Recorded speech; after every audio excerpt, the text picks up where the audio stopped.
And we are live. Hey, everybody. Welcome to the live show with Yo, Big Man guys. Taco. Hey, Mike. How you Yeah, doing, buddy? doing well. Doing well. Yeah. Holiday weekend, always Yes. good. Yeah. Little Yeah. little bit of time. I took yesterday off too. I do that. I'll try to like work like days off with a longer weekend, and it's like a pretend vacation. Yeah. Yeah, for sure. That's always makes it nice, yeah, I'm still off. I'm still off work until this Thursday, so we'll see Yeah. how that goes. But other than that, everything is going great. How you And feeling? You feeling happy good to or? be here. Yeah, yeah, feeling better every day, man. Little bit every day. We'll see what the doctor says Thursday. So, Good. so get my butt back to work and get back to functioning. So, but yeah, guess we could bring our guest out. Most people know our guest for tonight. He does a weekly claim sale, typically on Wednesdays at 9 p.m. Eastern. And good books, good prices, good time. Talks. And then if you don't watch him on there, I would hope that you're watching his other channel, Direct Edition, where he does interviews. He has interviewed some pretty big names in the business, and I really love the interviews. yeah, the interviews are top notch, man. Top notch. Watching some this week, the Daniel Warren Johnson stuff. Yeah, especially DWJ, man. That's my dude, man. I love him to death. But without further ado, we'll bring out our guest, Dave. Hey, Dave. Hey. Hey. Yeah. How you doing, guys? Sorry to interrupt you. Yeah, I got the. No. Hey, I keep a copy in every room. Right. Yeah, there's copies all over this house. It's Yeah. my house is a scavenger hunt of can you find the Turoks and how many Jar Jar Binks can you find? I have a question about that. I'd have to admit that you FOMO'd me a while back with the Turok. So every time I come across them, man, in good condition in the dollar bins or whatever, I pick one up. I probably got about 20 copies in my box over there. So say what you want about the story, but Bart Sears' art is top notch. it is. Yep. I've always loved Bart Sears, man. So yeah. Thanks for having me, guys. Yeah, thanks for doing this. Yeah, thanks for hanging out with us for a little while and chatting it up. And so usually we'll say hi to the chat first, and then we'll kind of start with some stock questions. Okay. See who's here so far. Let's see. We got Matt. Matt likes comics. He does. Yes, he does. And then we got Derek. Derek, thank you, sir, for being here. One more Blue Wrenches. Can't have a show without Stevie D. Yo, Much Stevie. love, Stevie D. And then, of course, Big Lyle. Glad you're here, buddy. Glad you're here. And you got this guy sneaking in saying hi. And Coach. Yo, Coach. Can't have a show without Coach. And let's see here. That's about it for right now. So we'll have more filter in. Yeah. We always have people kind of peter in after the show gets going. But yeah, Dave, thanks for doing this, man. No problem. Been looking forward to this and talking to you about some of your interviews and what you like and stuff as far as books. I know you've been to Japan and things like that. I was stationed in Japan many moons ago. It seems like a lifetime ago, honestly. But definitely a great place to be stationed. Definitely a great place to be stationed. Yeah, I wished I would have taken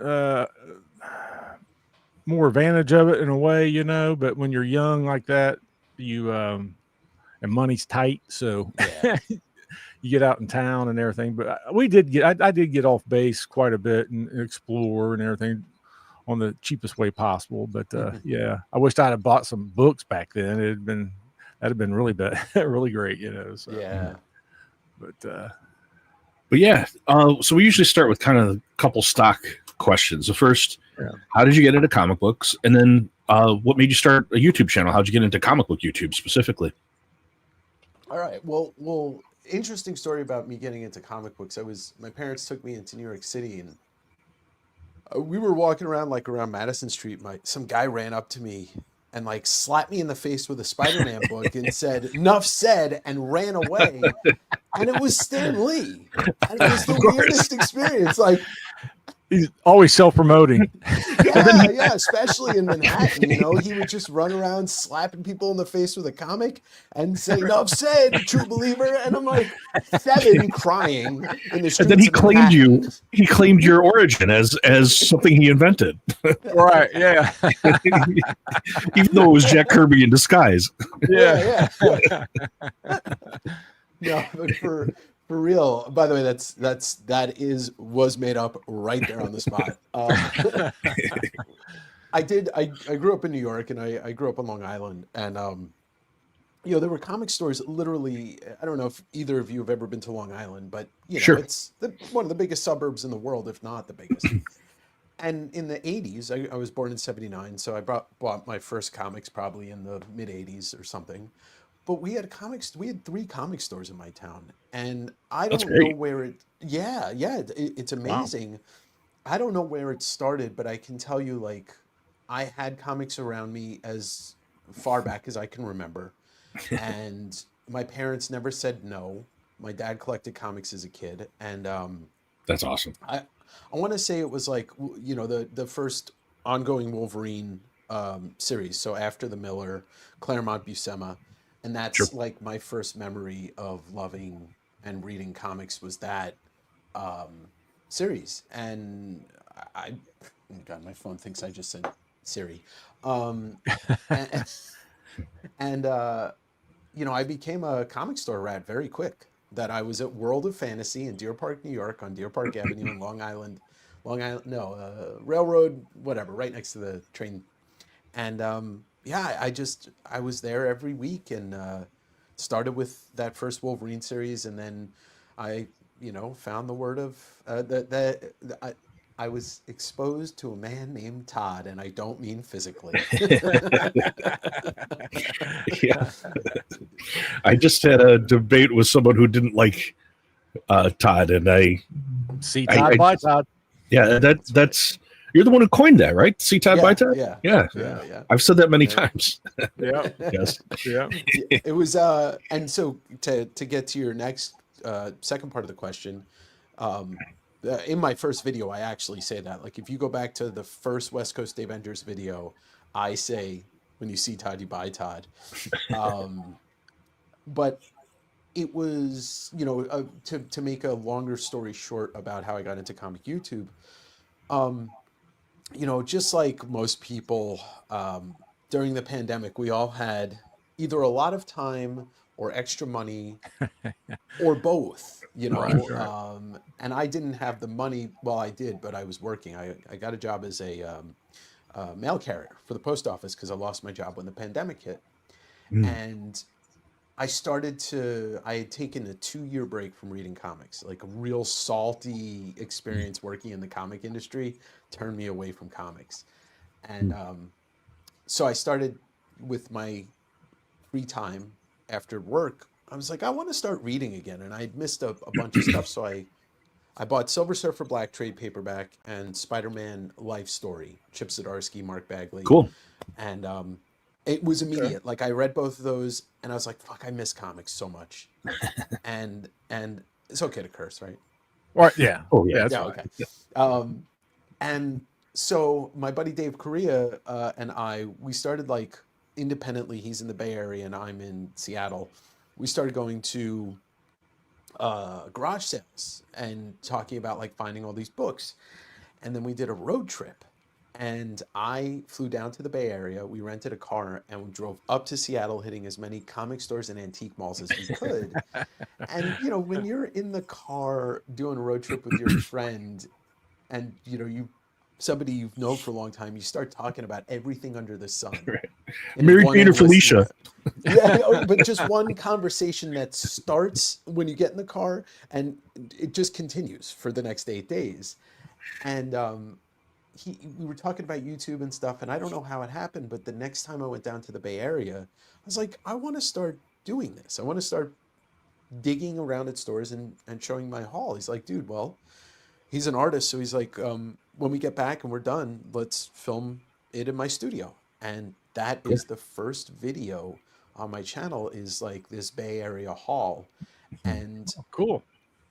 the thing that I didn't realize, which is where like my want to continue on YouTube was like, the more I talked about a lot of these books, the more I started to remember how much I knew about comics that just, Oh yeah. sat back here and, was in the worthless information category until I needed it. Right. And so that's where it started. Yeah, it started with that second road trip and the haul video, and then blossomed into my business. Do you go back and watch like the early videos and how? I know when I watch, I mean, I haven't been doing it nearly as long, but there's a certain cringe factor to the originals where you're kind of learning and putting things together. Do you get the same feel for that, or? A little bit. What's interesting about it is because, and like, there's a lot of YouTubers out there in the comic space, just talk about comics, that do scripted videos where they're talking about something and they wrote the script, and everything I've ever said on my channel has just been. And so I go back and watch it. I'm like, I'm the same, exactly. I'm the same way too. Me too. Yeah. Yeah, and the thing I cringe at, if anything, is me tripping over my words. Mm. That happens. And Yes. yeah, because you get into your head and you're like, you're not talking to anybody at the moment you're recording. Yes. But you're still tripping over your words because you're thinking about the people that are watching. Yes. Yes. Me. It's I always say, and it drives me crazy. Yeah, I'll go back. I still do it, and I'll think I'll record a video and think, well, I haven't said it that much, and then I'll go back and watch it to edit it and be like, God bless America, dude! I've said it. I've said it like 30 times already. My volume is low, I'm hearing. Let me see if I can turn the mic. Yeah, it's a little, maybe just a touch low. If you can turn it up. How about now? That better? It's better, much better. Is it okay? Now, one of the things you mentioned, and I'm not familiar with this part of your story, was early on working in comics, and that this kind of off-putting thing that happened to you that made you take the break away. Can you talk a little bit about what happened, or is it sensitive? Yeah. Or? Oh, no. It's a story. There is an organization. They are no longer a very viable organization in comics, a nonprofit called the Comic Book Legal Defense Fund, CBLDF. Right. They used to be really big. Yeah. It's the first thing they did. Yeah. And that thing, like that stuff is amazing. Some of the stuff they've done, but I took a job with them, and I upended my entire life and moved from Seattle to Portland in 2 weeks, and worked 3 cons in a row: Emerald City, WonderCon, and C2E2. 3 weeks in a row. That was my. Anyway, terrible fucking organization, terrible people to work for, absolute ruined my life. 3 months of my life, boom, done. And wow. And but you know what? It's all good. They kind of crumbled because their director was actually sexually assaulted somebody, and they they swept it under the rug, and during COVID. That's so much worse than what I was thinking. I was thinking they were just he was like an asshole or something, but that's way worse. No, he's sexually. You can look it up. Good gravy. Comics Journal did an entire story about it years ago when it happened, but during COVID, when people had nothing to do, and a lot of people were getting called out about behavior that was, in comics, it is a male-dominated industry, and power dynamics are thing. But anyway, I can say this, and I'll tell this because I don't care. I have nothing to fear from talking about this. But don't sue us. the last convention I worked at, and what the terrible thing about this is, they did this cartoonist convention in Huntington Beach. The first time they had ever done this one in the U.S. It was primarily something in France, and we ran the bookstore and where all the signings took place. I got to chill out with Ed Brubaker and Sean Phillips, and Los Bros, Gilbert and Jaime, Daniel Nice. Klaus, like all of these legends, and I was so miserable at this job. It's like a different person experienced that. Yeah. And I was talking to this guy, my boss. I won't even say his name because there's no point in justifying saying his name. But we were talking about sobriety because I'm at that point, I think I was about 9 years sober. And I told him that, and he said to me, guys, I've never heard another person said this before in my life. He said to me, alcohol is only good for two things. We all know what the first one he's going to say is, right? Oh my God. Is he going to say? Yeah. But you know what he said? The second thing he said, killing. Killing. He said that to me. Yeah. Wow. That's telling stuff when your go-tos are assaulting someone and killing people. That's probably not sane. Probably not. Yeah. So needless to say, that job ended about a week and a half later. I was relieved, but it did completely sour me because, like, the person that I am now doing what I'm doing, I would love to be back in the position I was in because I got to do stuff like email Kevin Eastman and Garth Ennis and all of these great creators I started to form like friendships with, getting stuff signed for the organization. And, I can just say, like, working in comics for part of the industry will at some point ruin you. But when you work for yourself, I can't ruin me. Yeah. Right. You're the boss. And then you got to blame yourself too, right? Like, so it's like, then I got to look at myself in the mirror and Dave, how did you betray yourself? I'm not calling sick today. Yeah, I was gonna say, how you do the HR trip, I don't know. Yeah, and then I got to figure out how to, like, hire somebody else. Right. It doesn't work. It'd be a mess.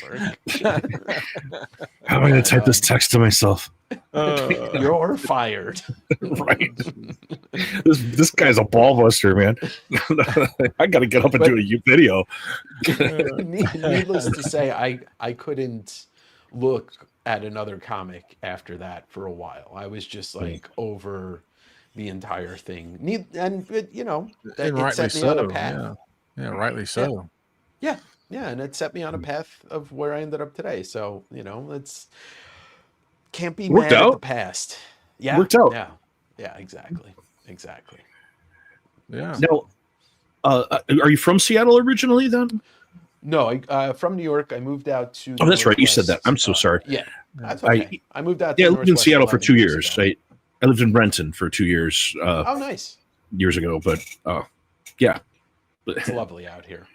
Yeah, I was in Bremerton. That makes sense. Yeah. Right. Are you Navy? Is that why? Yeah.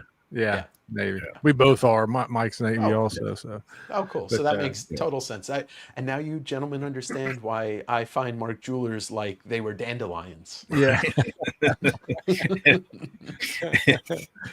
Yeah. I mean, if you're looking for them around a military base, I imagine you'd find quite a few.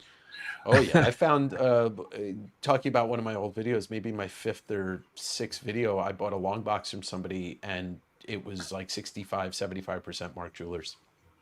Well, don't get mad, but like when I was in Japan, I used to tear those out. I'm out. Yeah, I would. Coming to take me, Wheezy. What the hell is this crap? And I would kind of, rip them out of the book. Just I don't know. Yeah, things you did back then. They are kind of garbage when you think about it. The jewelry's garbage, and it's just an insert. Right. Yeah. I didn't know anybody that could afford to buy a ring out of one of those things anyhow. Now, one of the things that I thought I was, obviously in preparation, I was watching some of your videos, and one thing that I thought was absolutely fascinating that I've never seen someone from who does YouTube videos from one of the Western countries do is going over to Japan for comic convention. I was fascinated by it, and So, I mean, the couple of questions I had. First off, it seemed like the language barrier was not a problem. Like, it seemed like people. It was, at least it seems when you're based upon your video. And second, like how did you get the idea to do it? How'd you how'd you do that? Um, sure, it is 100%. It's daunting and daunting seeming, and I gotta give myself a little bit of happiness by saying this out loud. I just booked my flights for my trip this year for one Nice. entire month in Japan. Oh my God. Wow. Uh, yeah, very excited for that. Yeah.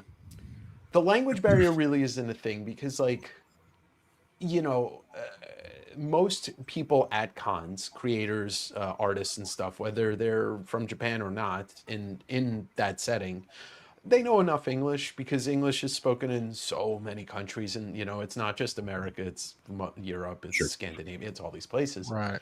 So I'm not, like Peach is the only person that like I know she does speak English, but I don't think she really wants to, like, Sure. because I think Comfort level. as an yeah comfort level. Yeah. But her husband, I mean, he'll translate everything you're saying to her, and she is such Yeah. a friendly person, and so is he. But it all starts. I mean, it starts with the cartoonist kayfabe channel, and like Ed Pisker and his friends. They went to Japan like twice a year, and would come back Yeah. and talk about it on the channel for months. And it's the one thing. It's like we as people that are into comics have to realize, like, they're the dominant comics culture, and For many years. yeah, and it's fascinating because you go back and you start reading some of this stuff and you start looking at the art, and it's like, they're influenced by us and we're influenced by them. Sure. And so to me, that was my goal in life and in this hobby, is just to keep learning. And the more that I learn about comics, the more that my appreciation grows and the more I collect. I mean, it's expensive, to Absolutely. learn. Most definitely. Yeah. Yeah, but the thing was, I was like, I travel a lot around the world by myself, but I've never been to a place, right, where they spoke a completely different language by myself. And I basically just said, screw it, I'm gonna do it. I befriended about a year and a half ago. I don't know if you guys know Japan Book Hunter. He basically does what No. I do, just in Through Japan. your channel, I know. Yeah. Yeah, I've had Sean on a bunch of times. Yeah. He's an American, but he's been living there for 22 Oh, years, I think. Yeah, and he finally quit his job a couple years ago, and he does full time. He hunts books and he resells them, and he knows more about rare manga, just like, I try to know about our comics here. right. And so we became friends, and I was like, dude, I want to come over there. He's like, do it. He's like, I'll take you on the hunt. I'll show you all the spots. We could shoot videos. Oh, that's And Good to have friends. yeah, yeah. And it's good to have, like, he is literally a mirror of what I do. He Yep. is exactly that over there. And his videos are extremely informative. And, I with a base knowledge of just some of the creators, uh, Otomo and, Tezuka, and reading some stuff like Dragon Ball, and, like all that kind of stuff. But the thing is, and we're as nerds, I can imagine we're all at some point of our lives a Godzilla fan. You take Godzilla as like, Proudly. Proudly. right, and you Yes. take Godzilla as like the baseline of a pop culture icon that you love, and you go over there with that kind of love for it. You realize that everything in Japan celebrates creative uh, creations and creatives. And like, there's towns with Ultraman statues all around, Right on.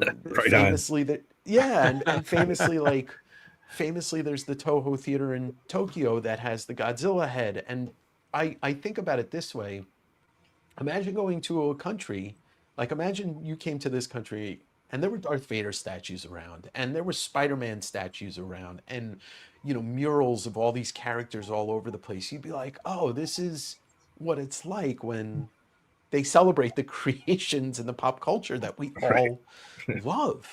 Yeah. And Yeah. and so the conventions there, it's just, they're the Japan art Comic Art Expo is a lot cooler because it's all art based, and Tokyo Comic Con is like New York, except Like Comic there's Con. there's tons of celebrities, but they also really celebrate the artist alley's huge. I love Artist So Alley at Comic Cons. It's one of my favorite things. Me it's too. In fact, Yeah.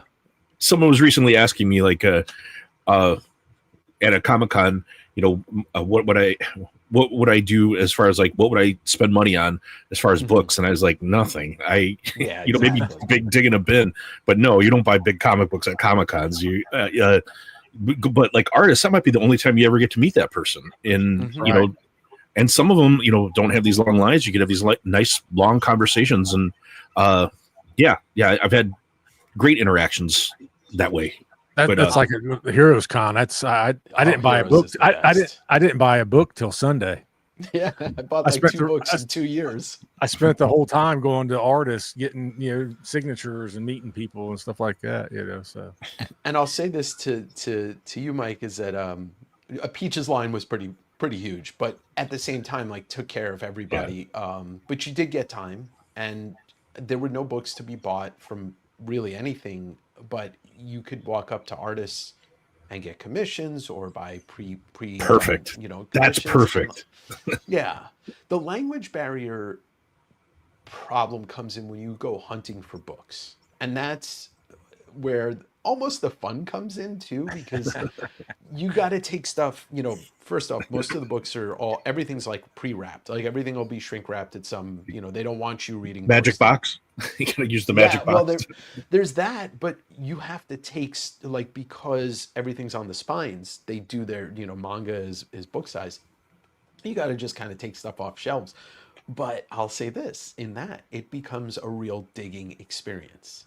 And I don't know about you guys, but everything looks cooler in Japanese. So I'm happy to like take stuff off, Yeah, I just can't read it.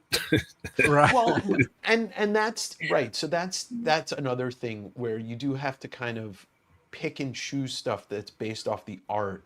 But I don't know, even just looking for stuff like Star Wars stuff. I was finding vintage magazines from 70s and 80s that were, yes, in Japanese, but they were showing production art that I'd never seen before. Right. Or, stuff like that. And at the end of the day, like, I don't know anybody that got into comics originally because of the text. Everybody gets into comics because of the art. The art, that's me. Yeah. I agree completely. And, then you find the stuff you want to read. And sure, I can't read Japanese, but I own a bunch of that stuff and translated anyway. But as a collector, I want to have the Japanese printings. Yeah. Speaking of art, I have to ask. Yeah. What is up with Darth Jar Jar? I gotta know. I love it, man. Where did the fascination with Darth Jar Jar come from? Well, so when did episode 1 come out? 98 or whatever? I was like 16, 17, 18, whatever. And I never hated Jar Jar Binks. Like, I get it, but I always thought, like, he's no more annoying than C-3PO. Right. Like he That's is. how I've always felt. Yeah. Yeah. And it was completely made for kids. Like, Star Wars at the New Hope all the way till now has always been made for kids. And anybody that says no is fooling themselves, because George Lucas has said it circa 1977. So back about, I don't know, like 10 years ago, I was thrifting somewhere and I came across one of the 12-inch Jar Jar Binks figures for like $2. I'm like, oh, I gotta buy this. Misa gotta buy this, and so I would just like, I've always been one of those people that if something's hated, I generally will find a kinship with it, just because I always view myself as an outcast. So hence, a book that gets shit on often. But I derive joy from pretty much anything that I derive joy from. Like Star Wars, even if I dislike something, there's something I will take out of it that I like. And when I started doing commissions, and art, you know, everybody tries to find their favorite character and do that. And I'm like, well, I don't need a Wolverine commission. You know, everybody draws Wolverine. And I usually, if I'm going with Marvel DC stuff, I'll go with Venom, Galactus, and that's it. But I was like, you know what? I want to do something interesting. And this theory, this fan fiction theory of Right. Jar Jar being the Sith, you know, the Phantom Menace. I was like, you know what? Let me ask one of my friends to do it. And he did one. My buddy Jeremy Heiler did this commission, and I just said Darth Jar Jar. And he did Jar Jar with a lightsaber, eviscerating the entire Jedi Council. Yoda's like flying across the you know, the piece with like his eyes bulging out of his head, cut in half. Oh, And like, jeez. yeah, and like you see Obi-Wan in the background, like, you know, like he's horrified. And so I just ran with it, and it culminated at Heroes with that piece that John Wayshak did, which is like this gorgeous, what if Ralph Steadman had created Jar Jar Binks, and he's committing seppuku and putting a lightsaber into himself. And I just think, like, I'm nothing to me. Like, if I'm not laughing, I'm not having fun. And It's funny for like sure. Oh, yeah. I love that little nit. That's a great thing to be able to get different artists to do. I mean, that's because everybody's going to have their own take on it, you know. So exactly. Like, I've How had many do you have now? 15, 20 or so. Wow. that's I plan awesome. on, when I hit probably by the end of by OAX, after OAX next year, I'll probably scan everything and do like a free zine and just, you know, that'd be neat. That'd be great. Yeah. print a couple hundred of them. And you know, it's the other thing is like you said, Rich, it pushes people to get out of their comfort zone and do something that they would never in a million years draw. Right. And that to me is letting, and I don't give people direction. I just say Darth Jar Jar, and whatever that means to you. See, I love that, because if I was, that's something I want to start doing, is getting, you know, commissioned work like that. But it's trying to figure out something like that, that you can take to someone, to anybody, to any artist, and just and it be relatable to each picture you get, but it's going to have their own take. But finding that one thing like you did, doing Darth Jar Jar, that's great. That's awesome. Just the most ridiculous. I thought of another one to do that's going to be more of a kind of a serious, not a serious piece, but like a non-joke piece. And if somebody steals this, I will hunt you down. The last page of Amazing Spider-Man 299, which it's the first appearance of Venom. The whole book may not be, but that last page is Honey, I'm Home. I want to get artists to recreate that however they feel like. Like, doesn't have to look like McFarlane, but that page is your inspiration. Right. And it's that's just, a good one. Me, it's an iconic. It's iconic, that image where he's like, you know, he's beefed up, but he's kind of like hunched over like this, and the word bubble is dripping.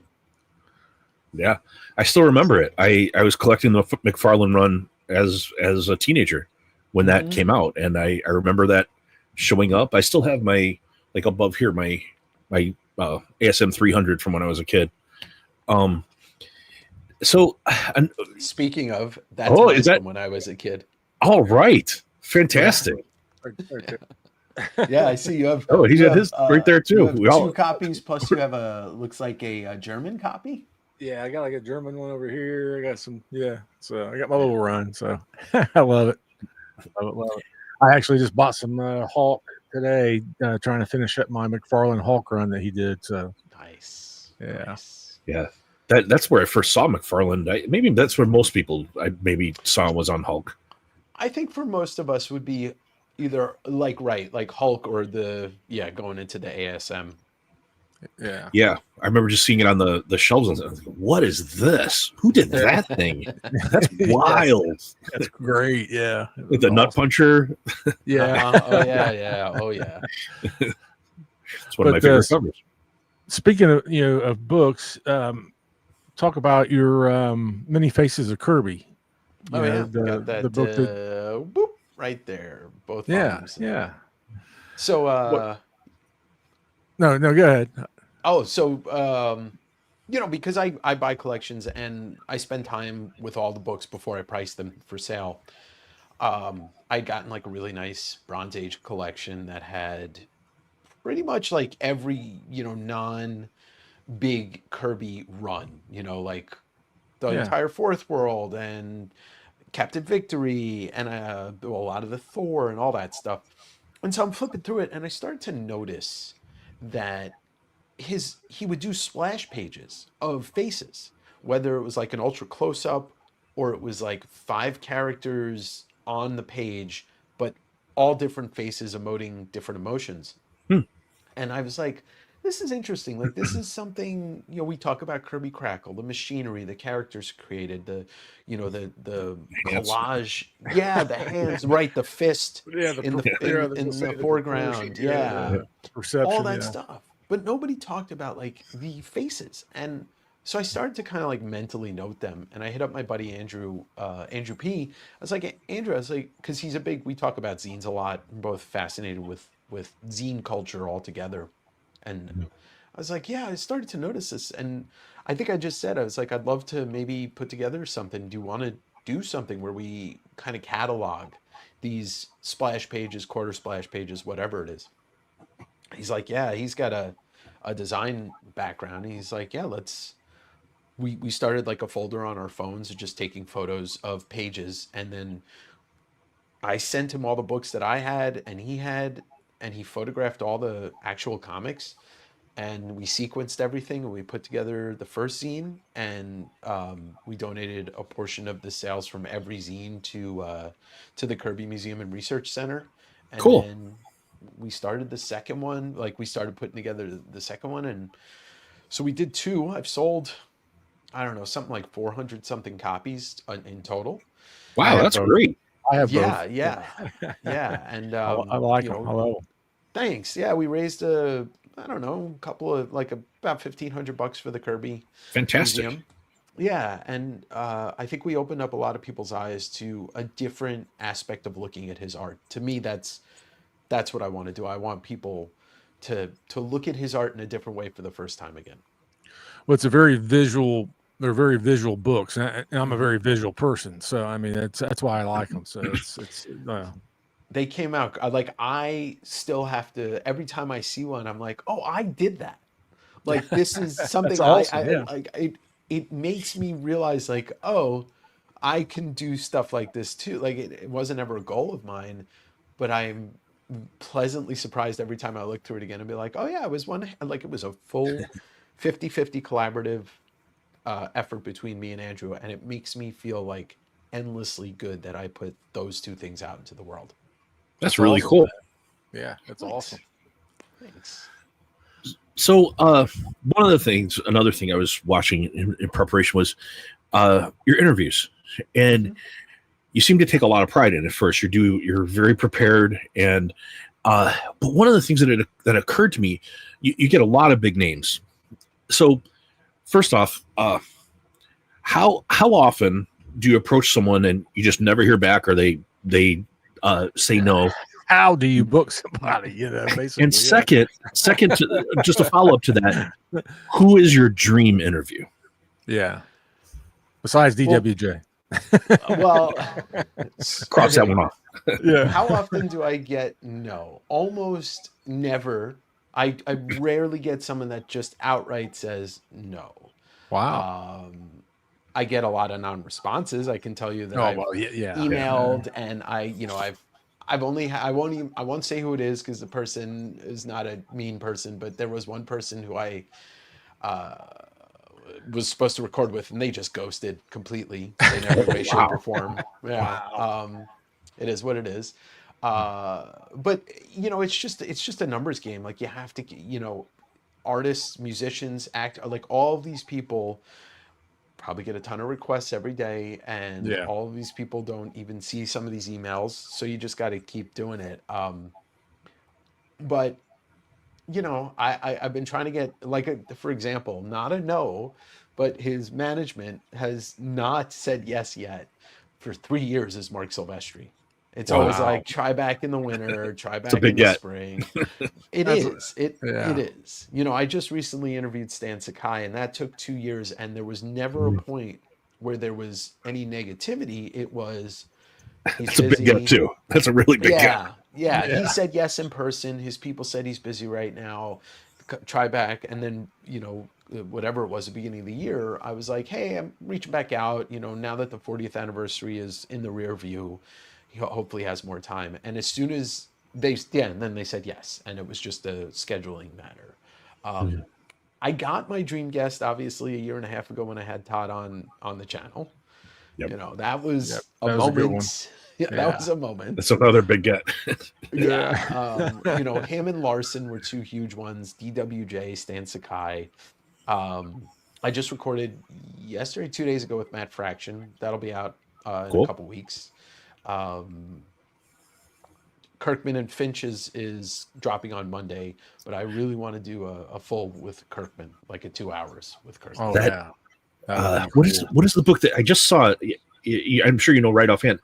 I just saw what is it again? Oh, it's Skinbreaker. Yeah, it looks so Skin good. Breaker, yes. It I looks Oh my God. great. I That can't wait. first issue. I read the first issue. It's fucking amazing. Oh, I wow. love both of those guys, so that it's got to be great.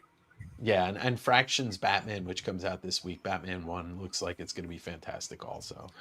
Cool. When's Skinbreaker come out? Skinbreaker's September 24th. Okay. I said it about 6 times during the interview, so it's seared into That's great. my memory. I can't wait. Yeah, I can't wait. I've got it pre-ordered with a couple other things that I'm looking forward to.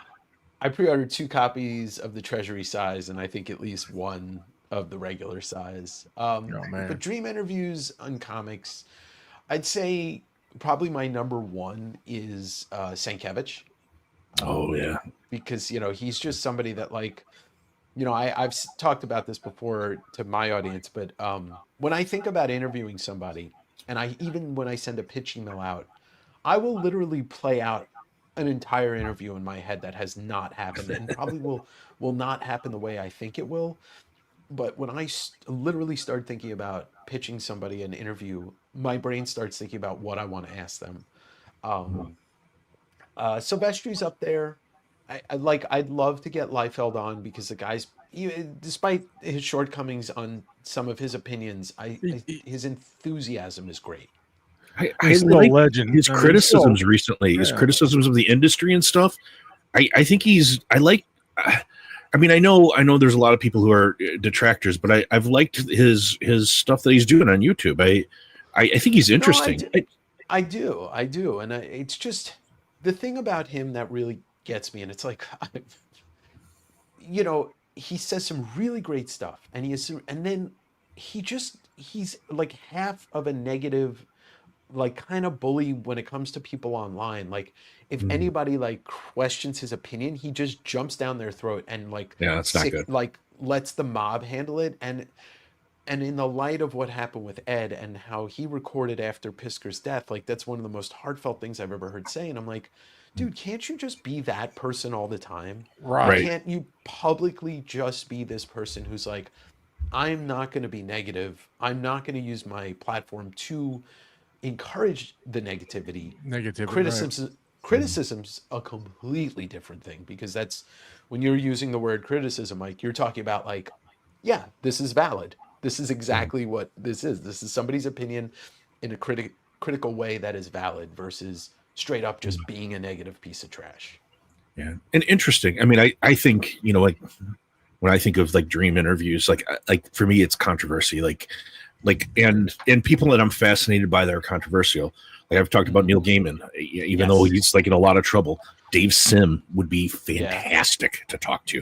But there are people, but that's the great part. How are you not nuts to do that thing for 30 years? Write, letter, and draw every single shred of it. Of course he's crazy. But he's also fascinating. He's also really, really smart. I'm a huge Cerebus fan, so I could talk about Dave Sim for too long, and it's not about my fascination with Cerebus. And the thing is, like, there are people, I mean, that's like with Liefeld, I would definitely give him a run for his money. I just, like, I don't want to encourage him to like make other people feel bad. Like Sure, that's not my, sure. not my goal. But Gaiman was at the top of my list, and I'm just throwing that away only because he'll never do another interview again. Like, He well, can't with the legal trouble no, he right now. can't. There's no way. Yeah. No, Yeah. he can't. But like, I'll interview almost anybody. I wouldn't have Ethan Van Sciver on my channel because it would do no good for anybody involved, because I'd be like, hey, why are you a piece of shit? Um, but outside of, I mean, there are guys that I don't think I'll ever get that I'm going to try, like Barry Windsor Smith. He's only done one interview in the YouTube era. Recently I reached out to try and get Mike Kaluta. I don't know if I'll ever hear back from him. But I would, there's not too many people I wouldn't want to interview. It's just, it's a lot of, like you said, I put a lot of time into the research, the crafting of the conversation, and then my anxiety, of course, obviously, Right. no matter who I'm talking to, like, Right. I'm like, "Ah," and then as soon as I hit record, I fumble one word and then I'm good. Right. Not me. I stay nervous the whole time. Well, you try to create a situation of a conversation instead of an interview, for that's how I feel. Right. Yeah. And with direct edition, the reason why I moved the interviews there almost completely, the algorithm really doesn't favor the word interview. The algorithm doesn't like it when you kind of do one kind of video and then the Todd interview is an exception, right? My channel is built around my love of Todd, so of course that interview was going to do great. But the Eric Larson interviews, I think they were both under 2K views. The first EWJ is the second one's great and the third one's great. But when I had Chip Zdarsky on for the second time recently, and I told him why. I was like, I'm going to have you on my podcast because I'm moving everything over there.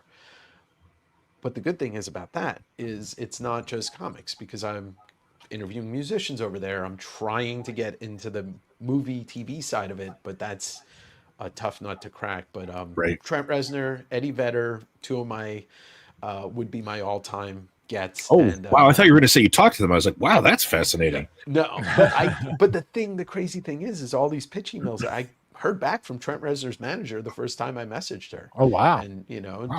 she said he's not doing press at the moment. And Guillermo del Toro is somebody that I'm going to seriously try and get, because that guy, he's both worlds. He's the movie guy we love, but he is the collector of all collectors. Right.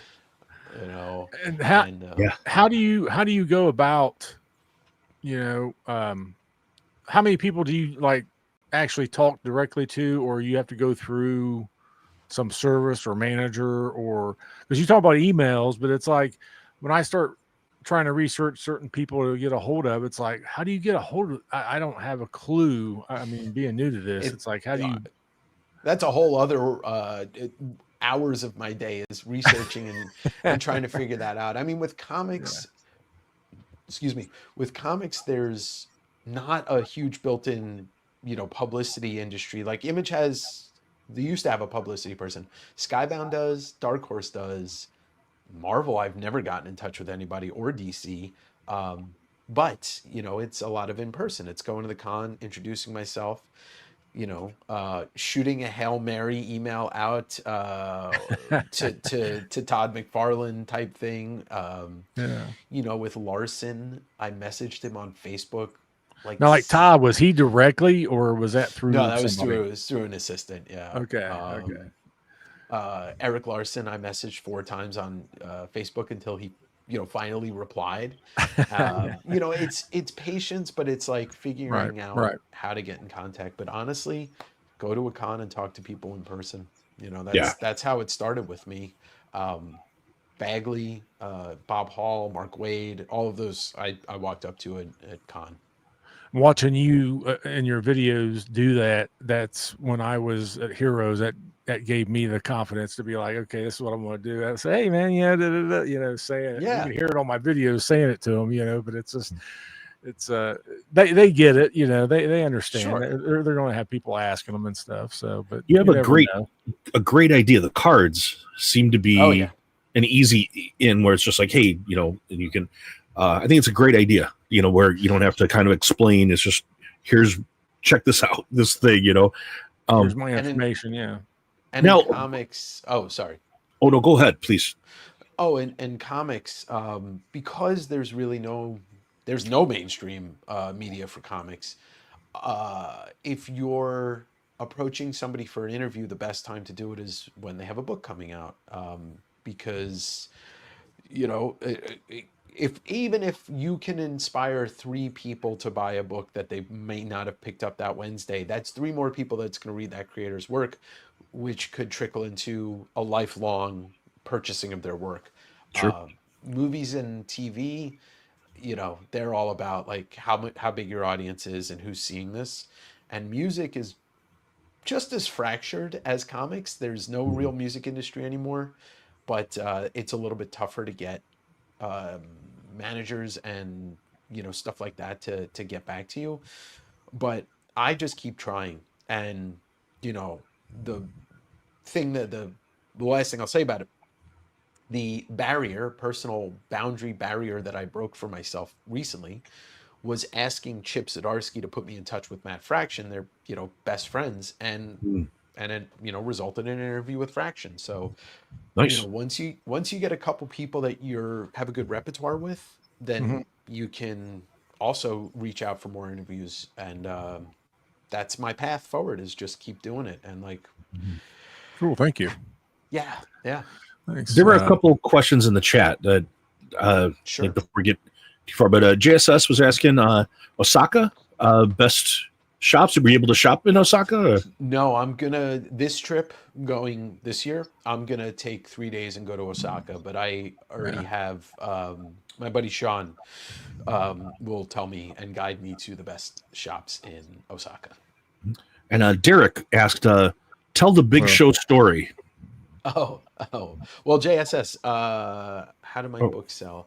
I have copies of volume 2. We are in process of figuring out a compilation book, which is probably going to be a hardcover of both books with new material.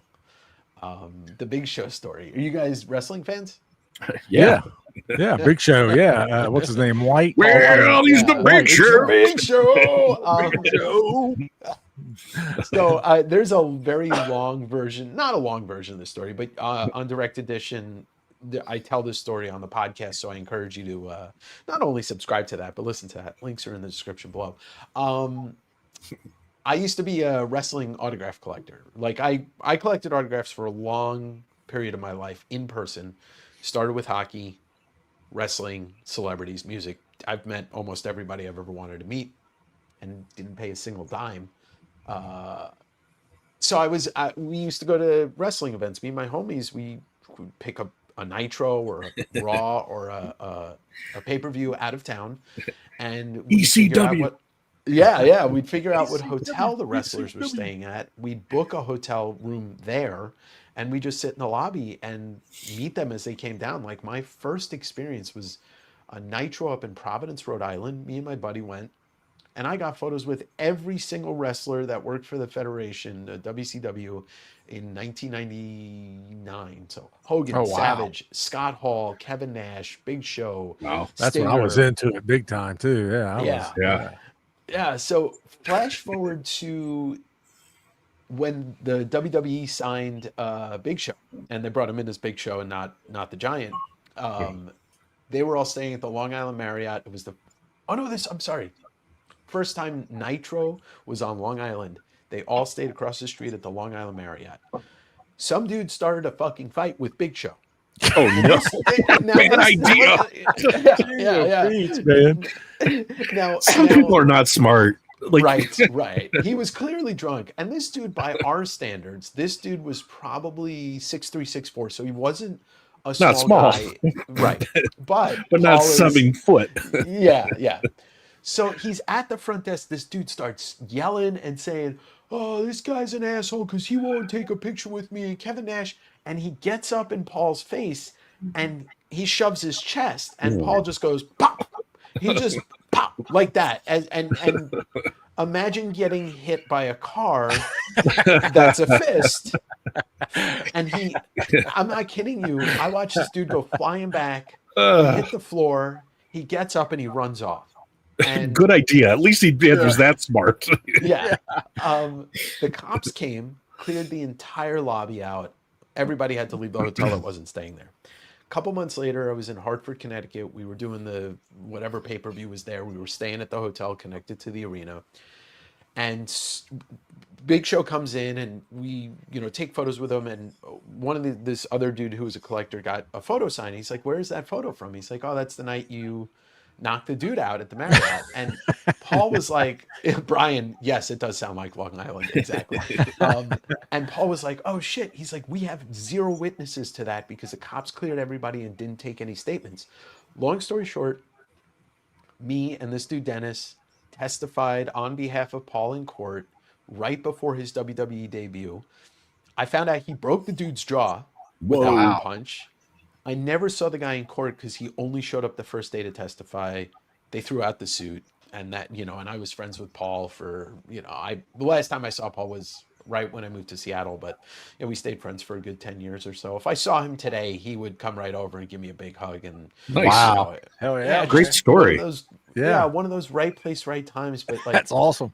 It's insane to think that that's like a chapter of my life. Right. That is nuts, man. Yeah. But growing up in New York, I gotta know, did you ever meet Spider-Man, and how tall is he?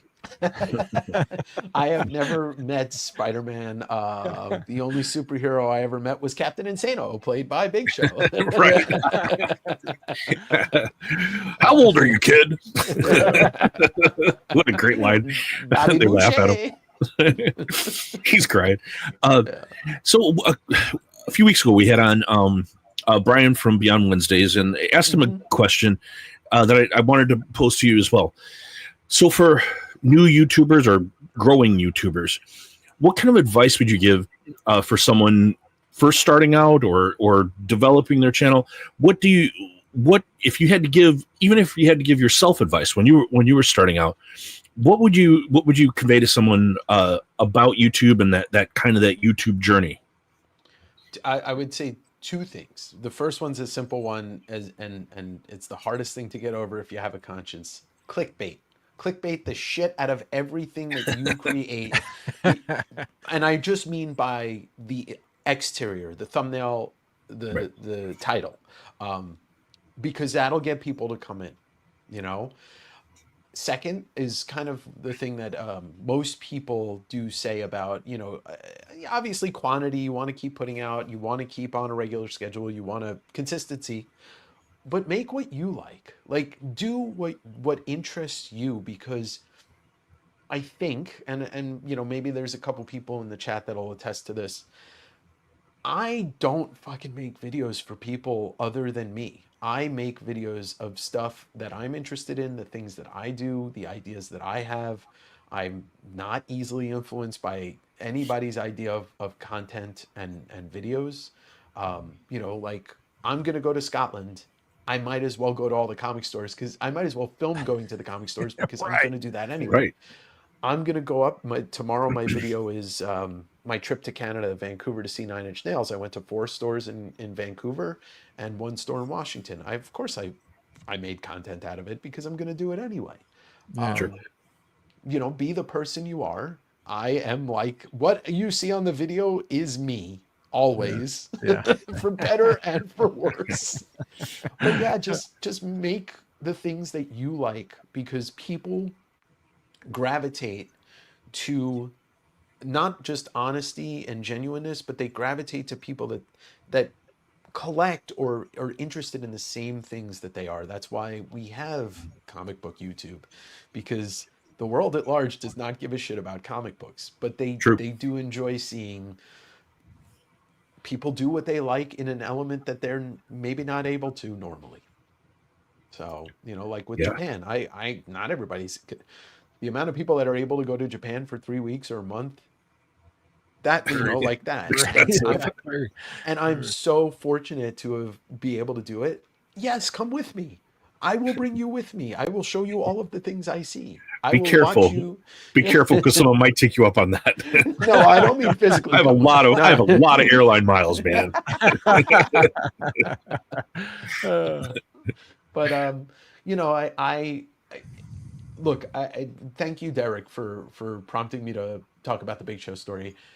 I have done a lot in my life that revolves around the things that I love. I have put my interests kind of like as the importance of how I live my life. And the fact that people find that interesting, I'm happy to share that. Like, there's not too much that I'm not happy to share with. And, if that continues and I'm able to do that forever, well, there you go. Life well lived. I know you sell. That's your main business and everything. Mhm. Do you collect anything? I mean, I think I mentioned something to you about maybe bringing some books that meant anything to you.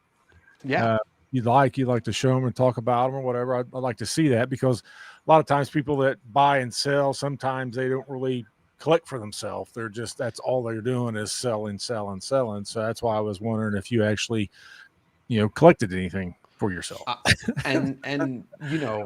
It's true, because like what I used to collect versus what I collect now it's not vastly different, but it's become its own thing, because I do buy collections and I do get a lot of books, and there's not too many books that I haven't seen again. Everything that's behind me on the wall is PC. My Invincible one, and like the San Diego Comic-Con program is signed by Matt Groening and Little Doodle. Oh, Really Um, cool. Yeah. yeah, like the unique things that stand out to me, I keep. And if I ever find another one, I just say, okay, well, this one's in better condition. I'll sell this one. Right? Uh, Yeah. but my basis of my collection is McFarlane. I have 5 short boxes of McFarlane books. I want Sweet. my Spawn 1 through 300, and every book that he ever touched pre-Spawn is what my collection revolves around. Cool. But you said to bring some stuff that's important to me that doesn't have to be based Yeah. around value. There you go. I do have multiple copies of this. I put every Nice. single one of these posters up It's on awesome. my wall as a kid, and this is like to me, this is my introduction to quote unquote collecting art. None of this obviously is original art, but this is like all of the great Todd McFarlane art, and I'm blessed Yeah. to. Yeah. I'm fortunate enough to own 2 original pages and 1 sketch from him, which I've shown off on multiple videos. That's badass. Yeah. I had posters on my wall when I was a kid. I used to had this Mr. Monster, this Dave Stevens Mr. Monster, and that I was fascinated by it. Before I even was really into Dave Stevens, I was fascinated by it. Sorry, Yeah. didn't mean to interrupt. No. Posters are like, I think every kid, as long as you were able to have a place to live, every kid like their posters kind of defined who they were at that time. Like, I'll just tell a very quick story. I used to have Guns N' Roses' "Appetite for Destruction" blacklight velvet poster on my closet door. Yeah. Nice. And when I at some point in my life, it just came down and it got shredded and went to the garbage. I bought a collection like two and a half years ago, just like a long box of 90s stuff, but it was the good 90s stuff. And the guy's like, oh yeah, I was looking, I was like, oh, can I look at those posters? I love posters. And he had the Appetite blacklight poster, and I was like, oh my god, I haven't seen this poster in 25, 30 years. He's like, it's so cool to run into something like that. And he gave it to me. He just gave it to me. Oh, cool. That's great. And I was, and it was amazing. So there's this. This is not a book that I was, something I knew when I was younger. Man, I want that. Bernie Wrightson's Hooky, which is, like, this is the one of the 2 times that he did a Marvel superhero, straight up superhero book, and it's the wildest creature-filled book. And to me, like, I love Swamp Thing, I love the House of Secret House, I like all of his horror stuff, but something about this stuck out to me when I read it, maybe for the first time like 7 years ago. And That's You high know, on my list. Yeah, well, I haven't seen that. I didn't know about this. This is Yeah, that's one of the Marvel novels, the graphic novels. graphic Yeah, novels yeah. that they had came out with, and yeah, that's high on my They only list. reprinted it in comic form once, maybe 10 years ago or something. Yeah, Not super expensive, but here's the thing. My comic collecting has obviously gone to a different place in the world, which is art collecting. And yes, last year I was able to get a page from Birthrights and whoa. Tookie. sweet, yes, Wow, is that cool? Yeah, and it's all hand painted watercolors by Bernie and Michelle. Wow. Yeah, and that was so badass. this is a giant piece of artboard. This is not a page, this is Yeah. gigantic. So I love that. yeah, Yeah, that so is. that's where my collecting has gone. It's the graduation from a lot of comics to spending my money on the Yeah. way too I've much been money on art. dipping my Yeah. toe in that as well. Yeah, I see there's something on your wall over there, right? A I have page. I have a handful of things, a couple of things next I can show later. Right Mm. now it's all you. It's all you. Okay. So we'll save this stuff till okay. Now, not a G.I. Joe fan, but this book I owned as a kid and it got torn to shreds. It got read and read and read and read. Um, I mean, Mike Zeck, look Yeah, at it's a this. badass cover. Yeah, Look Mike at said. this cover. Yes. If Yep. you were anywhere in the young age of a young boy or a young teenager when this came out, like this is solidified into your comic brain. Absolutely. So this is just one of those things like pure nostalgia. We'll always have a copy of this somewhere in my collection. Um, Once again, Really was cool. never really a GI Joe fan. I was He-Man and Turtles and Transformers, but But I am a Mike Zeck fan. exactly. And come on, a grit like what? It's great. Like Megadeth I could love have it. put this on a shirt. Yeah. Oh, And yeah. it would have worked. Skulls and guns. What else Hell yeah, is there? man. Yes. Another one that's like super important to me, Lady Mechanica #0, which represents the first appearance of Lady Mechanica. But I've known Joe Benitez who created Lady Mechanica for Huh. 15 or so years now, and like he told me about this character before this character existed. Wow. And yeah, and so we used to hang out when I'd go to LA for work, and just somebody that's always been a good person in my life. And when I started doing the comic thing, he was like so behind it and so happy that I was doing Really this. cool. Yeah. Another one that's like, to me, this was the last good comic that came out in the 90s, Wolverine #90, because I don't know if everybody in here is familiar with this book, but it features a cover painted by the Hildebrandt brothers. Oh with yeah, the that's Hubert- nice. Cool. with That is- the with I the like it. Adam Kubert illustration over it. But what's insane about this is 1995. I don't know if I've ever Um, seen that. This book is comprised of gatefold splashes. Whoa. Love the '90s goodness, man. Yes. Yeah, I mean, like Oh this man. this thing is insane, and I was Yeah. fortunate See, that's enough. awesome, dude. That's just I love is that. so awesome, dude. Yeah, I was fortunate enough to see all of the whole book in its original art form at OAX. Oh wow. 2 years ago. Nice. And so one of these I don't have many comic regrets at all. But I had a copy signed by both Hildebrandts at some point and I sold it. Ah, Ouch. yeah. Yeah, it's Yeah. So let me show you this, because this is one of my biggest loves of comics. Ed Piskor. I love that. Oh, I yeah. love that. I have Yeah. that. Frank I Miller love that. homage there. Yeah, Fantastic Yes. Four Grand Design #1. A variant cover by the late Ed Piskor. But Yes. I'm not going to Massive cry, loss.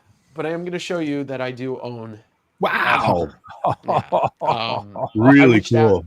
I reached out to Ed at the end of, towards the end of 2023. He was bringing it to a con, and I said, I messaged him. I was just like, Ed, let me know if this doesn't sell. And a couple weeks You later, lucky he's like, bastard, man. yeah, he's like, Love Dave, that. do you still interested in this? I was like, just Like, give me your shit, PayPal yes. account, and Yeah. within 3 seconds, I sent him the money, and yeah, he Shit, sent that's that to awesome. me. Super cool. Yeah, I Yeah, love so that, dude. I didn't know you had that, man. That's awesome. I love that, dude. yeah, it's just something that, like, that I, I'll die owning that, Yeah. 100%. Oh yeah. And then just lastly, I mean, because he's the reason why I love art and love comics. My first love is McFarlane. So Oh, that's great. I've had this copy signed since maybe 2004 or something like that. Yes. So that's never left my collection. Cool. The first comic I ever spent a bunch of money on.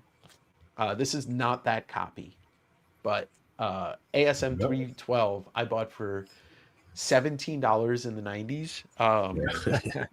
And it was a very nice copy, but it was like, Yep. and I was thinking the other day, and maybe the chat and you guys can fill in the blanks. Is this the first time that the Hobgoblin and Green Goblin were on the cover together? It has to be. Because I can't remember if there It was might be, before it. yeah. I think it has to be because they weren't. When else would they have converged? Exactly. They had to be. And to Yeah. me, that's just like, look at how he drew the goblin. Hobgoblin, Yeah. he would come to almost redefine into this demonic looking character. But Yeah. yeah, to me, this was just an iconic thing. And then I showed it off before, but I Yeah. don't know how I got this copy. I bought it at a show. I definitely did not buy this off the racks, but I've had this copy since I was 16, and it's probably, if I were to grade it, like an 8.5. Yeah. I So mean, Nice. I think mine's probably similar, and I did buy mine like at the comic shop, and in fact, I just earlier this year, my Secret Wars 8 that I had since I was a teenager, I sent it off for a press and had it graded. It came back at 9.8, my childhood copy. Wow. I've got it above Yeah, me here. I still That's have my awesome. childhood copy too, and I always would like to try to do that and see if I can get it, what grade it would get. It'd Yeah. be up there because I did take care of it. That's probably the only, like, I've upgraded all my ASM and McFarlane stuff. That's probably the only copy of any book that I still own as a kid, with the exception of maybe two other books. But I have a Spawn 1 that I think is the first copy I bought that I got signed by him in person. Wow, that's cool.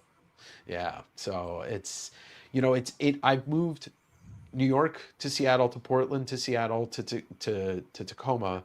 Um, that short box of McFarlane has gone with me since my parents' house, like Oh everywhere. wow. Yeah. Yeah. So, I when I think about, like, I have imposter syndrome, just like most people, especially like people that put themselves out there. And there are days where I'm just like, oh no, I've been talking about Todd since I was, just Right. a wee lad, Yeah. so Ever since that day that Stan Lee smacked you in the face with that copy. exactly, he did. Right. Enough said, true believer, and I'm crying, and Right. Then he but jumped into his Cadillac with his 3 models. Sped off. yeah, and his hair, which went away and then came back, Yeah, he throughout went the bald course and of his came life. back crooked. Yeah, his Yeah. widow peak with his crooked widow peak. Yeah. But just in general, like, I own a lot of stuff that I've had for years, 20, 30 years, like, but comics has been with me, yeah, everywhere I've gone, with the exception of, like, right after high school. I stopped probably for 2 years until my friend handed me Sin City and Sandman and the Both good, great. the good stuff. And then after I lost that job with the CBLDF in my year and a half, but 45 going on 46, and I've been reading comics for almost all of that. I've taken much longer breaks than that. Like my time in the military, there was no time, and then yeah, kind of back and forth. We've both Rich and I have talked. We've had kind of similar paths, and Yeah. yeah, I think there's a lot of people's story there where it's like that, where you keep coming back, Godfather 2 style or 3, Yeah, where yeah. they keep pulling me back in. Keep pulling me back. Because the thing is like, these stories, just like movies, right? They're never gonna. I mean, you'll change and you'll view some of these things differently, but they're never going to They're never gonna disappoint you. They're always gonna be an escape. And with comics, movies, music, you're going to find other things that speak to you at other times of your life. Like, Mike, like you said, we're talking about, Game with Sin City. We talk, like these books that, yeah, I'm never gonna look and be like, yeah, I got to read Wolverine 50 again. It was such a good story, but Right. I've read Watchmen like 10 times. Sure. you Yeah. know, Yeah. so Absolutely. Yeah. Yeah. You're Yeah. gonna read what you like, So Yeah. yeah, Comics do disappoint me recently. I mean, there is great stuff. There's still great stuff out there, but there's a lot of stuff, and I don't know if it's just old man yelling at a cloud, but there is a certain amount of where it's just like, nah, this is garbage, and I just put it aside.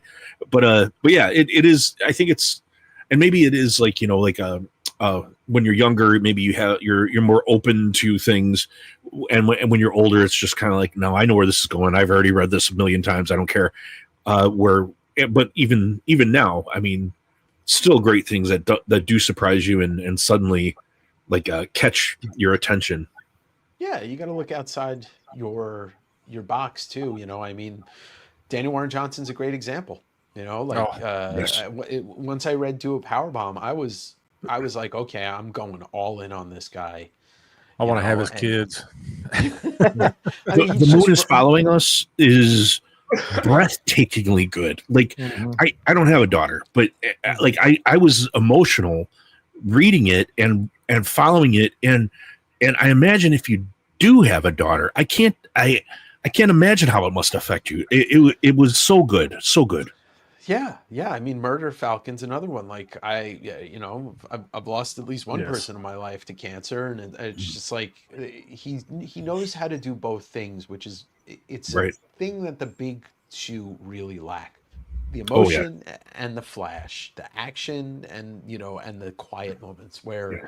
you just won't get that. I mean, DC's really flying high right now. They're really almost can do no harm with some of this, most of the stuff they're putting out. But yeah, I look to the stuff that's outside that Yes. generally. You know, Yeah, and I met Daniel Warren Johnson down there at Heroes Mhm. Con. His organizers, what company represents him? I can't think of what the company. Felix Comic Art. Felix, yeah, Felix Art. They were doing a thing on where they were doing a private showing of a movie, Hmm. and one of our other buddies up in Adam, he's bought from Felix Art quite a bit, so they were offering Yeah. it to the people that bought art from him. So he gave me his pass to be able to go. So I'm standing there in the lobby in this little rinky-dink, indie little lobby thing, and here comes Daniel Warren Johnson walking in, and I'm 54 years old, dude. I felt like I was a 12-year-old little schoolgirl, dude. I didn't know what to say. I was freaking just like, hey, man. He was like, hey, he's as friendly as can be, And I was just like, God, I couldn't think of that. I was so damn tongue he's tied, dude. I he's couldn't so even know sweet. what to say. But, yeah. Yeah. I think everybody, whenever you meet somebody where you hold them in high esteem, there is that certain part of like yeah, oh my god, you're a teenage girl with new kids on the block or something. Yeah. You're the 80s or something. Suddenly you're blushing.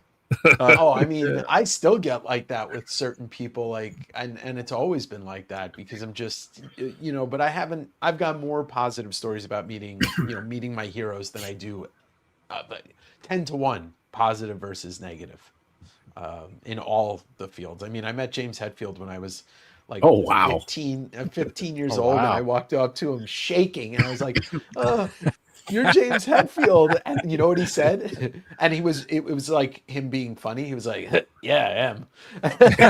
But he was like super sweet. And Yeah. it's He's just, huge, right? Like he's a big dude. he's like 6'3". Yeah, he's pretty, Yeah. especially when I was, fucking 15. Yeah. 5 Yeah. foot nothing, if that. But I mean, having these positive experiences also enhances, it's a two-sided coin. It could really turn you off to somebody's work, but in comics, honestly, like I think I've had maybe one or two people that I've had bad experiences with my entire life, and other than that, like most of these guys and gals really appreciate, if you're reading their books, buying their books, both, because it's a medium where these days, especially, every dollar you spend on a creator counts. Yeah, Absolutely. absolutely. What do you think, Rich? Want to bring some buddies on board here? Yeah, we can. Let's see here. We'll Oh, Kate's put, here. Hi, Kate. Hey, Kate. Kate. Kate's one of the most positive people in Yes, this community, absolutely. Like, and I'm so glad that she's decided to also hop onto YouTube.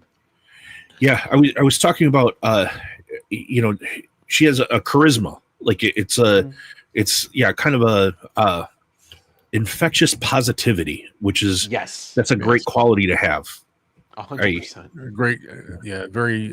Yeah, but we've posted the what you link. call it in the comments. If you guys want to Link? join us on here, the link. Yes, thank The you, link man. in My the Lincoln brain, Park. dude. The Lincoln Yeah, the Park. link in my brain One is word. not there. Rhymes with. Rhymes with the former pro wrestler Dink. Yeah, Right. But yeah, for anybody that wants to come out and hang everybody's out with welcome. us and ask Dave any questions and I'm an open book. open book. Yeah. But come on out and hang out. Oh yeah, Derek wanted me to show it off. Hold on, let me. Derek wants the hobby hero plaque to grace the presence of this stream. So there it is. Look at Wow. that. Really cool. Oh, CGC gave me an award. It must be real cool.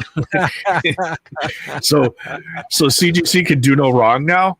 Oh Christ! I'm kidding. I know nobody's Don't get gonna me say started on graded comics in general. know. I mean, that's the other thing. Like, I whenever anybody's ever asked me about like the, like investing or Stevie D. money aspect of it, I'm like, oh, you don't want to know what this guy has to say about your specking. You don't Right. want to hear me. How you doing, Steve? But, Oh, I'm Kate, doing pretty good. Brian, anybody wants to jump on, man. We got space. So I've been enjoying the interview. It's pretty cool.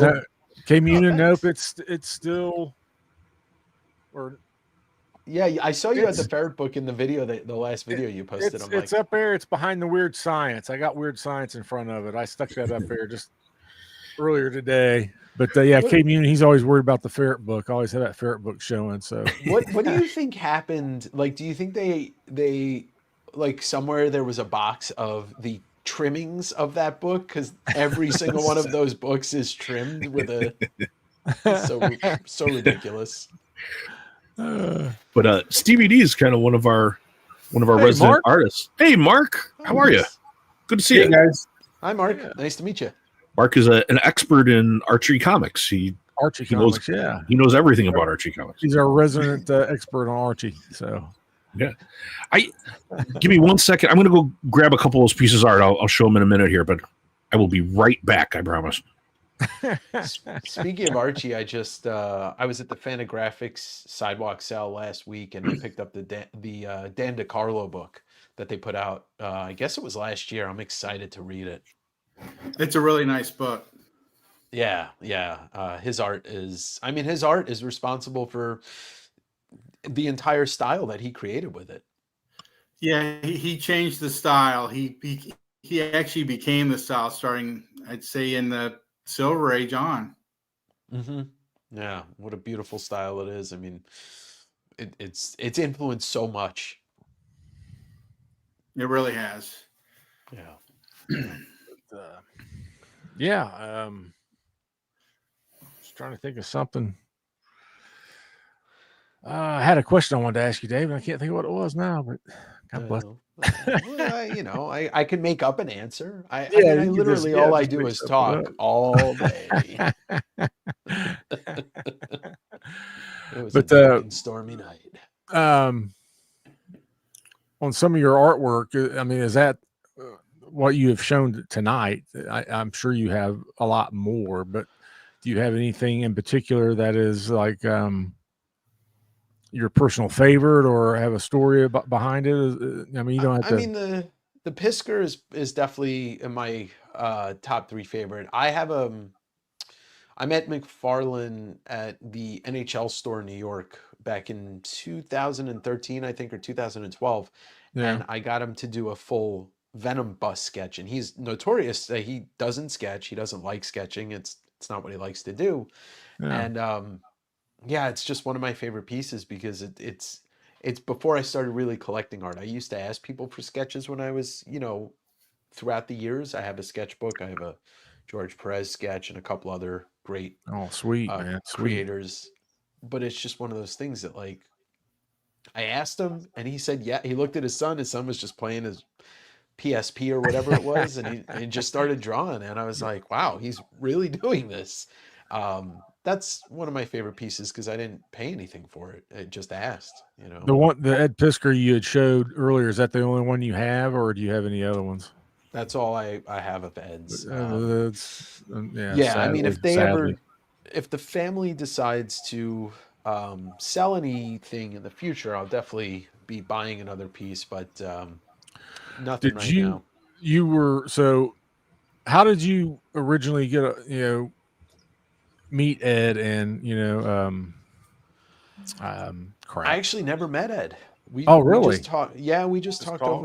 over DM, and I was part of the King Kayfabers, so he knew who I was. But a couple months before he passed away, I sent him something for the channel, and that's when I found out he was watching my channel because he shouted me out and talked about my channel on Kayfabe, and I was like, holy shit. Shit, yeah, that's awesome. Yeah, yeah. I came into Kayfabe a little late, but yeah, I love that. I love that show.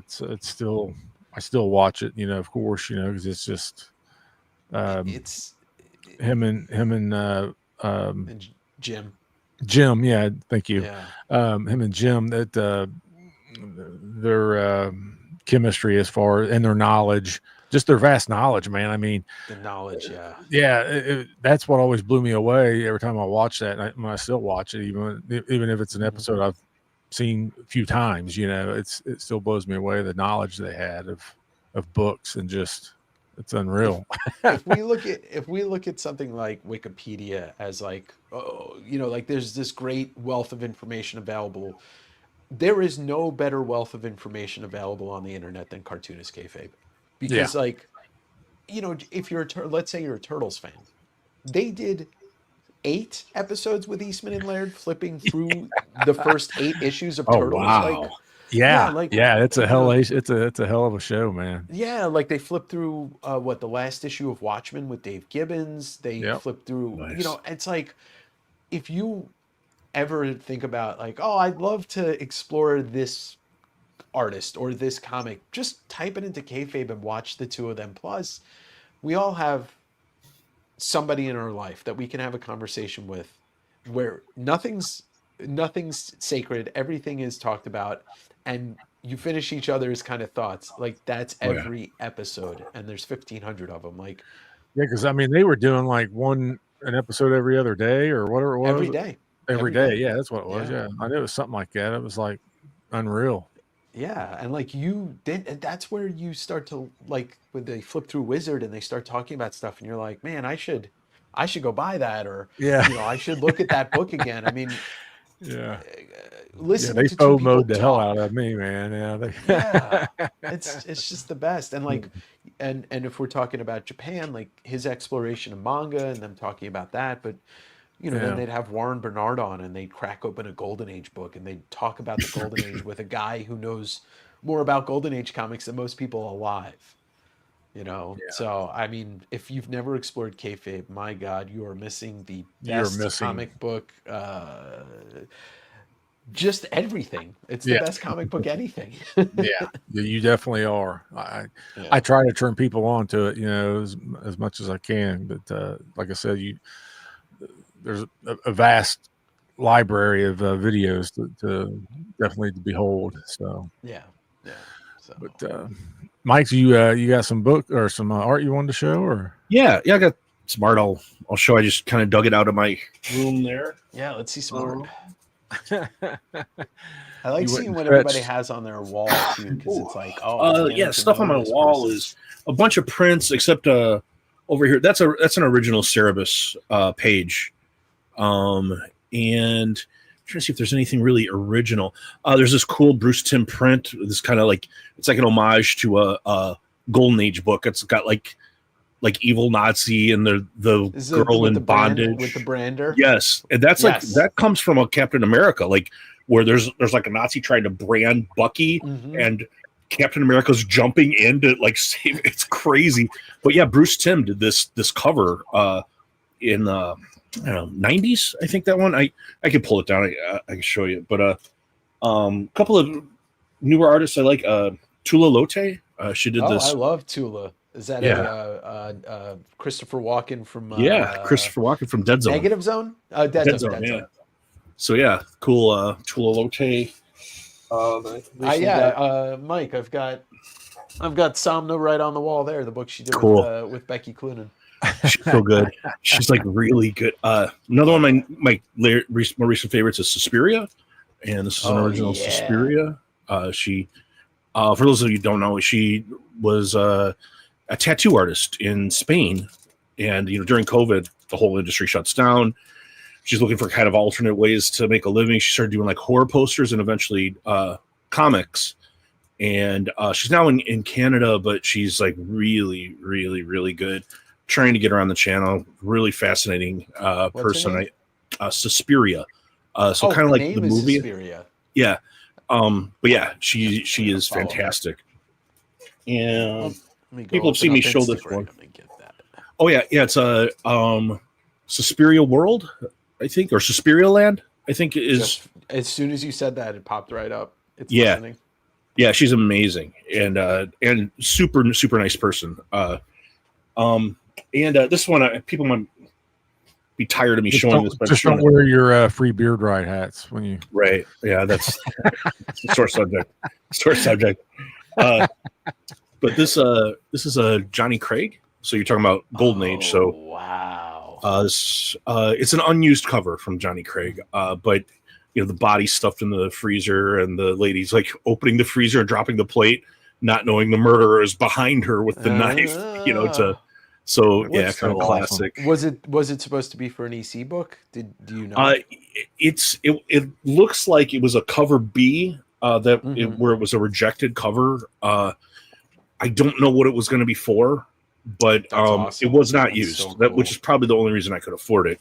Like if it were an actual EC book from then, we would be talking, $500,000 or something stupid. I know, but the thing is also like there is still a lot of that art out there, and especially him and especially you see a lot of his art out there because I think he may be one of those guys that like maybe he kept a lot of his art.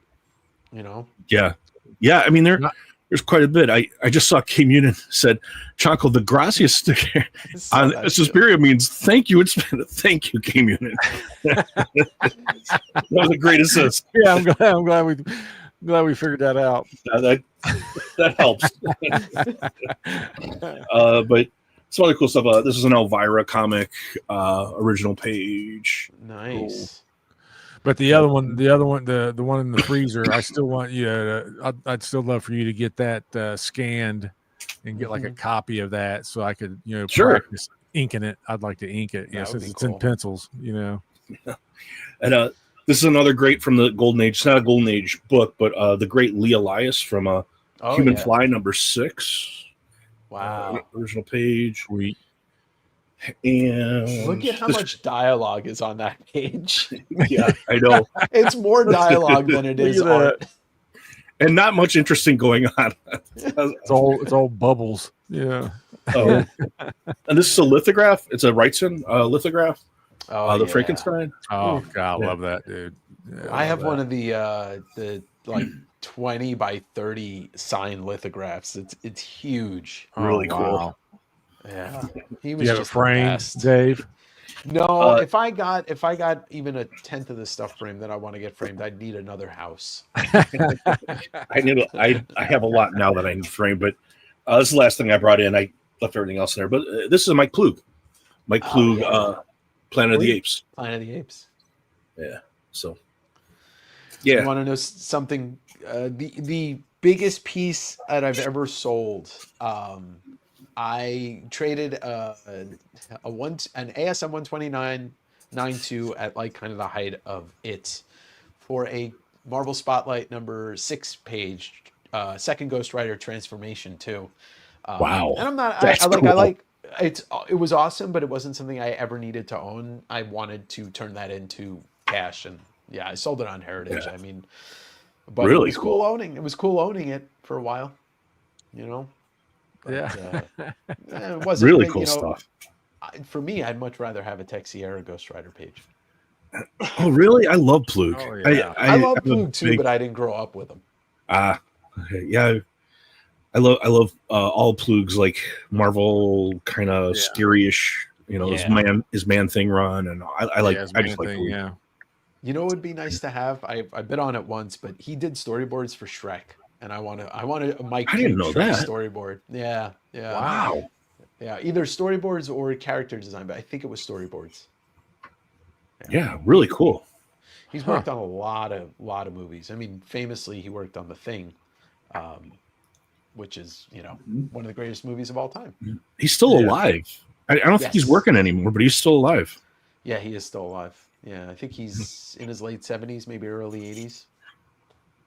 Yeah. So, I'd love to have him on my channel, but no chance of reaching him. I tried already.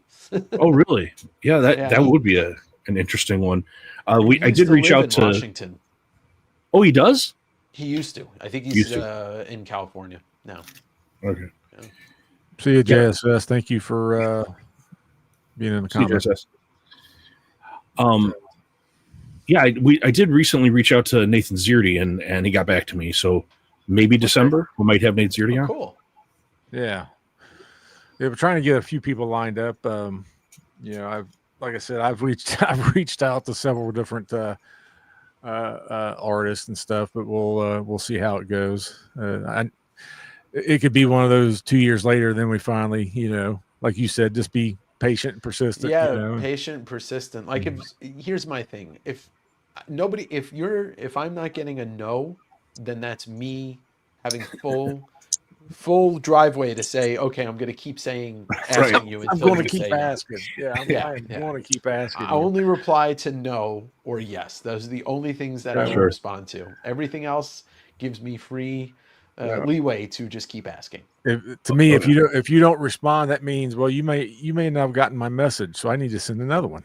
Exactly. It's a different thing when like you're asking somebody in person. If they just look at you and then don't say anything, then that's a no. But you gotta take a cue. Yeah. The squeaky wheel gets oiled, Exactly. Well, now that Zierdy said that he's going to try, I take that as we're going to have to work something out. Out, right? Yeah, that's on us to figure out a day and just keep politely asking. Yeah. Yeah, it's just right. Don't be rude and don't be, over communicative. And then that's what I do. I wait like a week and be like, hey, I shot you an email. It's just, wondering if you have time or. November. I think early November. I'm going to try again. Yeah. So. But it's fun, and I encourage you to keep having people on, because the more you get used to talking to artists, the more you're going to be like, oh, well, why don't we try this person? And why don't we try this person? And fuck it, let's try, Todd McFarlane or whatever. Yeah. We have a new artist next week coming on. Her name's Kiss Kiss, and she is doing I'm trying to really find the message, but she'll be on with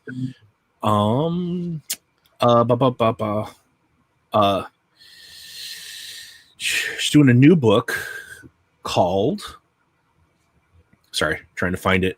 Yeah. Take your time. Kiss Create. That's what Derek was saying. That's what she goes by on Instagram. But the book she's doing, it's called Stake, and it's with David Byrne, not that David Byrne, but okay. No, but it's this. It's just coming out. It's a kind of a vampire book, but that's her art, and she's also going to be working on Vampirella coming up, and I think Red Sonja as well. And I also we just confirmed we're going to have on somebody who I think a lot of us follow. She's on quite a bit. Her name is Sukesha Ray. She goes by Art by Sushi. She does a lot of Vampirella kind of stuff. So that'll be a cool one. She's going to be on. We think maybe late September or something. Nice.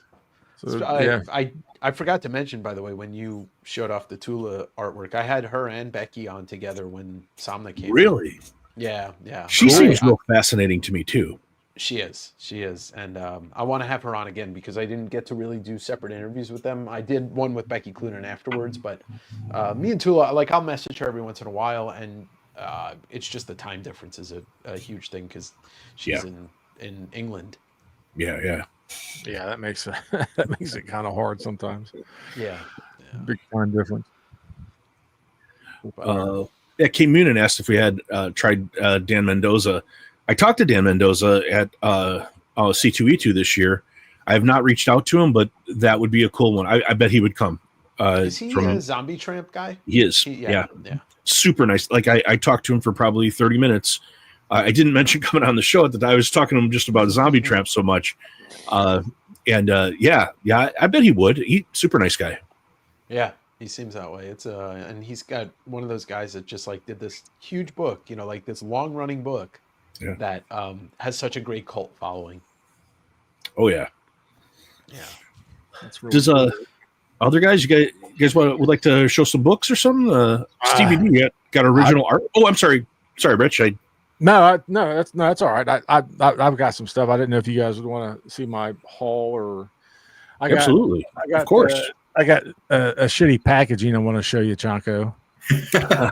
All right, let's see it. Yeah, let's see where it goes. Watch it be my package. Watch it be the package. No. I've already opened yours, man.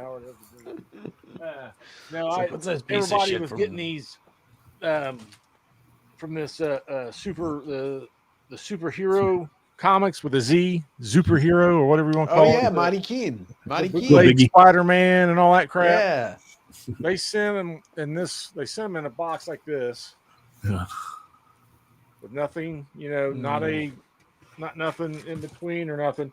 But they put all the books in one bag, just in a box. Yeah, and I'm just like, really, guys? I mean, I know you're, low end or whatever, but it's like, come on, you do a little bit better than that. It came from Brooklyn, New York, so but luckily they're all right, but it's just, I don't know. When I get stuff sometimes in the paper envelopes or just the cardboard mailer bent. That's where I want to insult.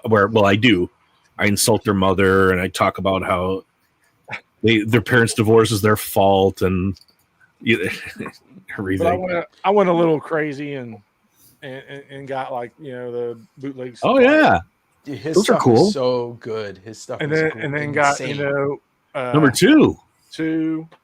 But then I went ahead and I picked up basically whatever they had in stock. I went ahead and got Lightwood. Cool. And then the Martin Man. Martin Man's supposed to be really good. I haven't checked it out yet. And then what is that? Yurasuka. Yurasuka. I didn't see that one before. And Steel Streets 1. Steel Streets is a lot of fun. And 2. Nice.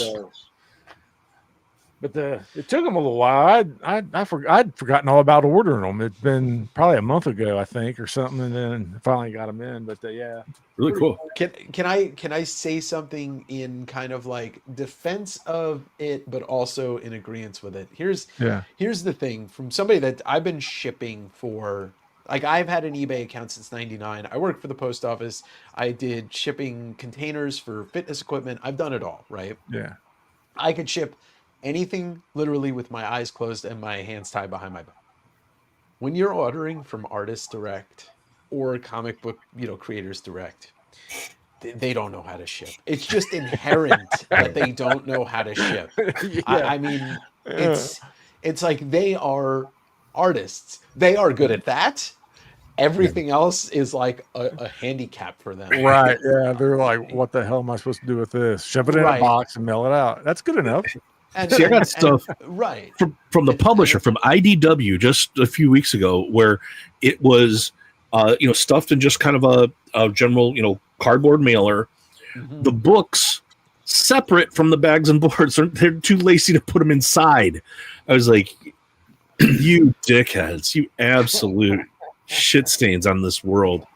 If somebody that maybe wants to start a business, and I'll just be the person that does the job, is I could be a shipping consultant for everybody in the comic industry. Like literally artists, like I've had people ship me artwork, commissions in a floppy envelope that has no cardboard. And I said to them, I said, I love you. Thank you so much.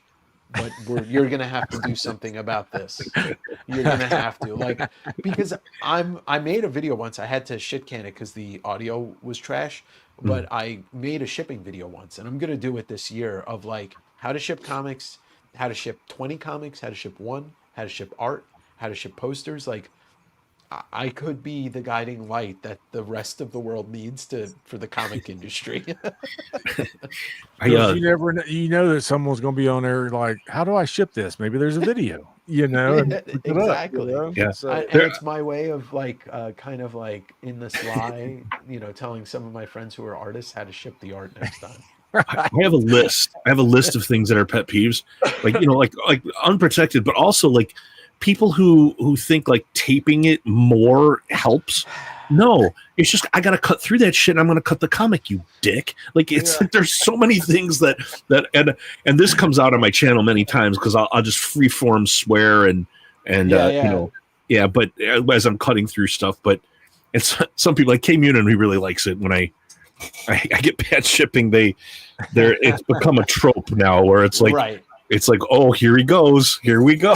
Yeah. Well, ask me about the email I sent to Heritage recently about how fucking stupid they are by using packaging tape, taping the artwork down without tabs. And what am I supposed to do? Either cut it or ruin it. Like, right. And I've talked to them. I've emailed them. I've spoken to some higher ups there. I'm like, hire me. Yes. I will come down to Dallas and teach every single one of your fucking idiots in the warehouse on how to ship artwork so I can open it without damaging it. Yeah. I'll do it for free, and I'll be doing vasectomies while I'm down there so you don't pollute the rest of the world with your dumb shit-stained packaging. Exactly. I've just recently ordered stuff from Archie Comics Direct, like the Jay and Silent Bob meet Archie.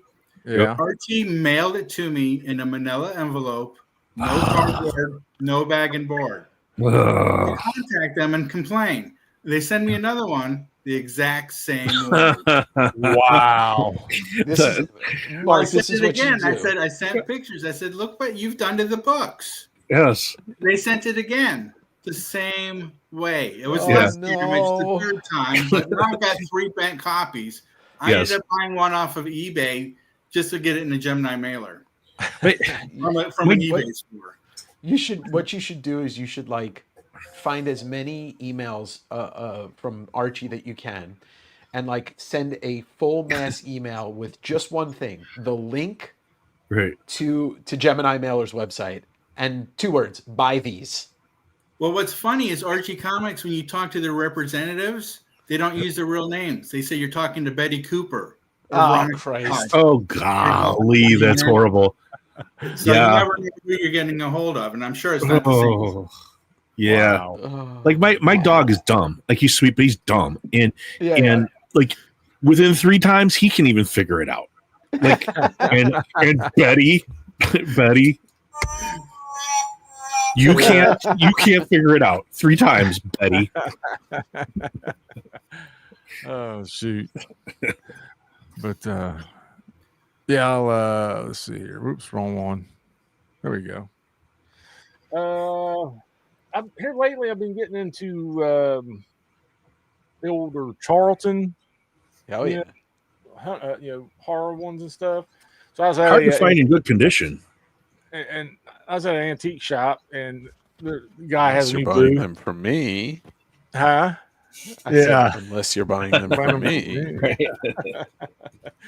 But here's Monster Hunters number 4. Wow, I got this look at that. That's today. cool. Yeah. And then let's skip here. Monster Hunters number 5. This is actually UK 10 pence. So pretty cool. Wow, that's cool. And then all new Scary Tales number 2. Nice. That's dope. Yeah. It's so amazing to think that like some of those books they produce like 50 issues of, and you just never see them. Yes. Yeah. And Scary Tales number 9. And the paper quality is so bad on those; they just don't hold up. Well, because they were like these are actually in good shape on the production. Like a lot of those, the paper's miscut. Apparently, the mob was involved in a lot of Charlton stuff. Really? Literally. Really? Yeah, Oh wow! The history of that company. There's a lot of ties to the mafia, and that's why that stuff's produced like shit. Wow, I had no idea. I was always told that Charlton did magazines, and when the magazines weren't in print, they always wanted to keep the printers running constantly. So they throw some comics on it, whether it be an hour of comic books, and then went back to making dress, magazines or whatever else. That's as many of those comics they made, and they shipped them out. Wow. Yeah. This is Haunted Love number 9. Wow. I've never seen that. Yeah. Pretty cool. But there's one guy, he had all those, so pretty cool. I had let's see, where's the other ones at? I'll go ahead and show you some of the other ones I got. Yeah, because get those out. This one here, man, I was cracking up when I seen it. It's Midnight Tales number 2.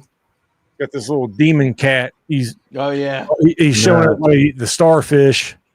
Mr. One Eye, I love the kid. The kid in the bibs, man. He's like, he's like, ooh, yeah. The doctor's all, I like how the woman in the purple dress is just like, I can't be bothered. I'm reading my book. Right.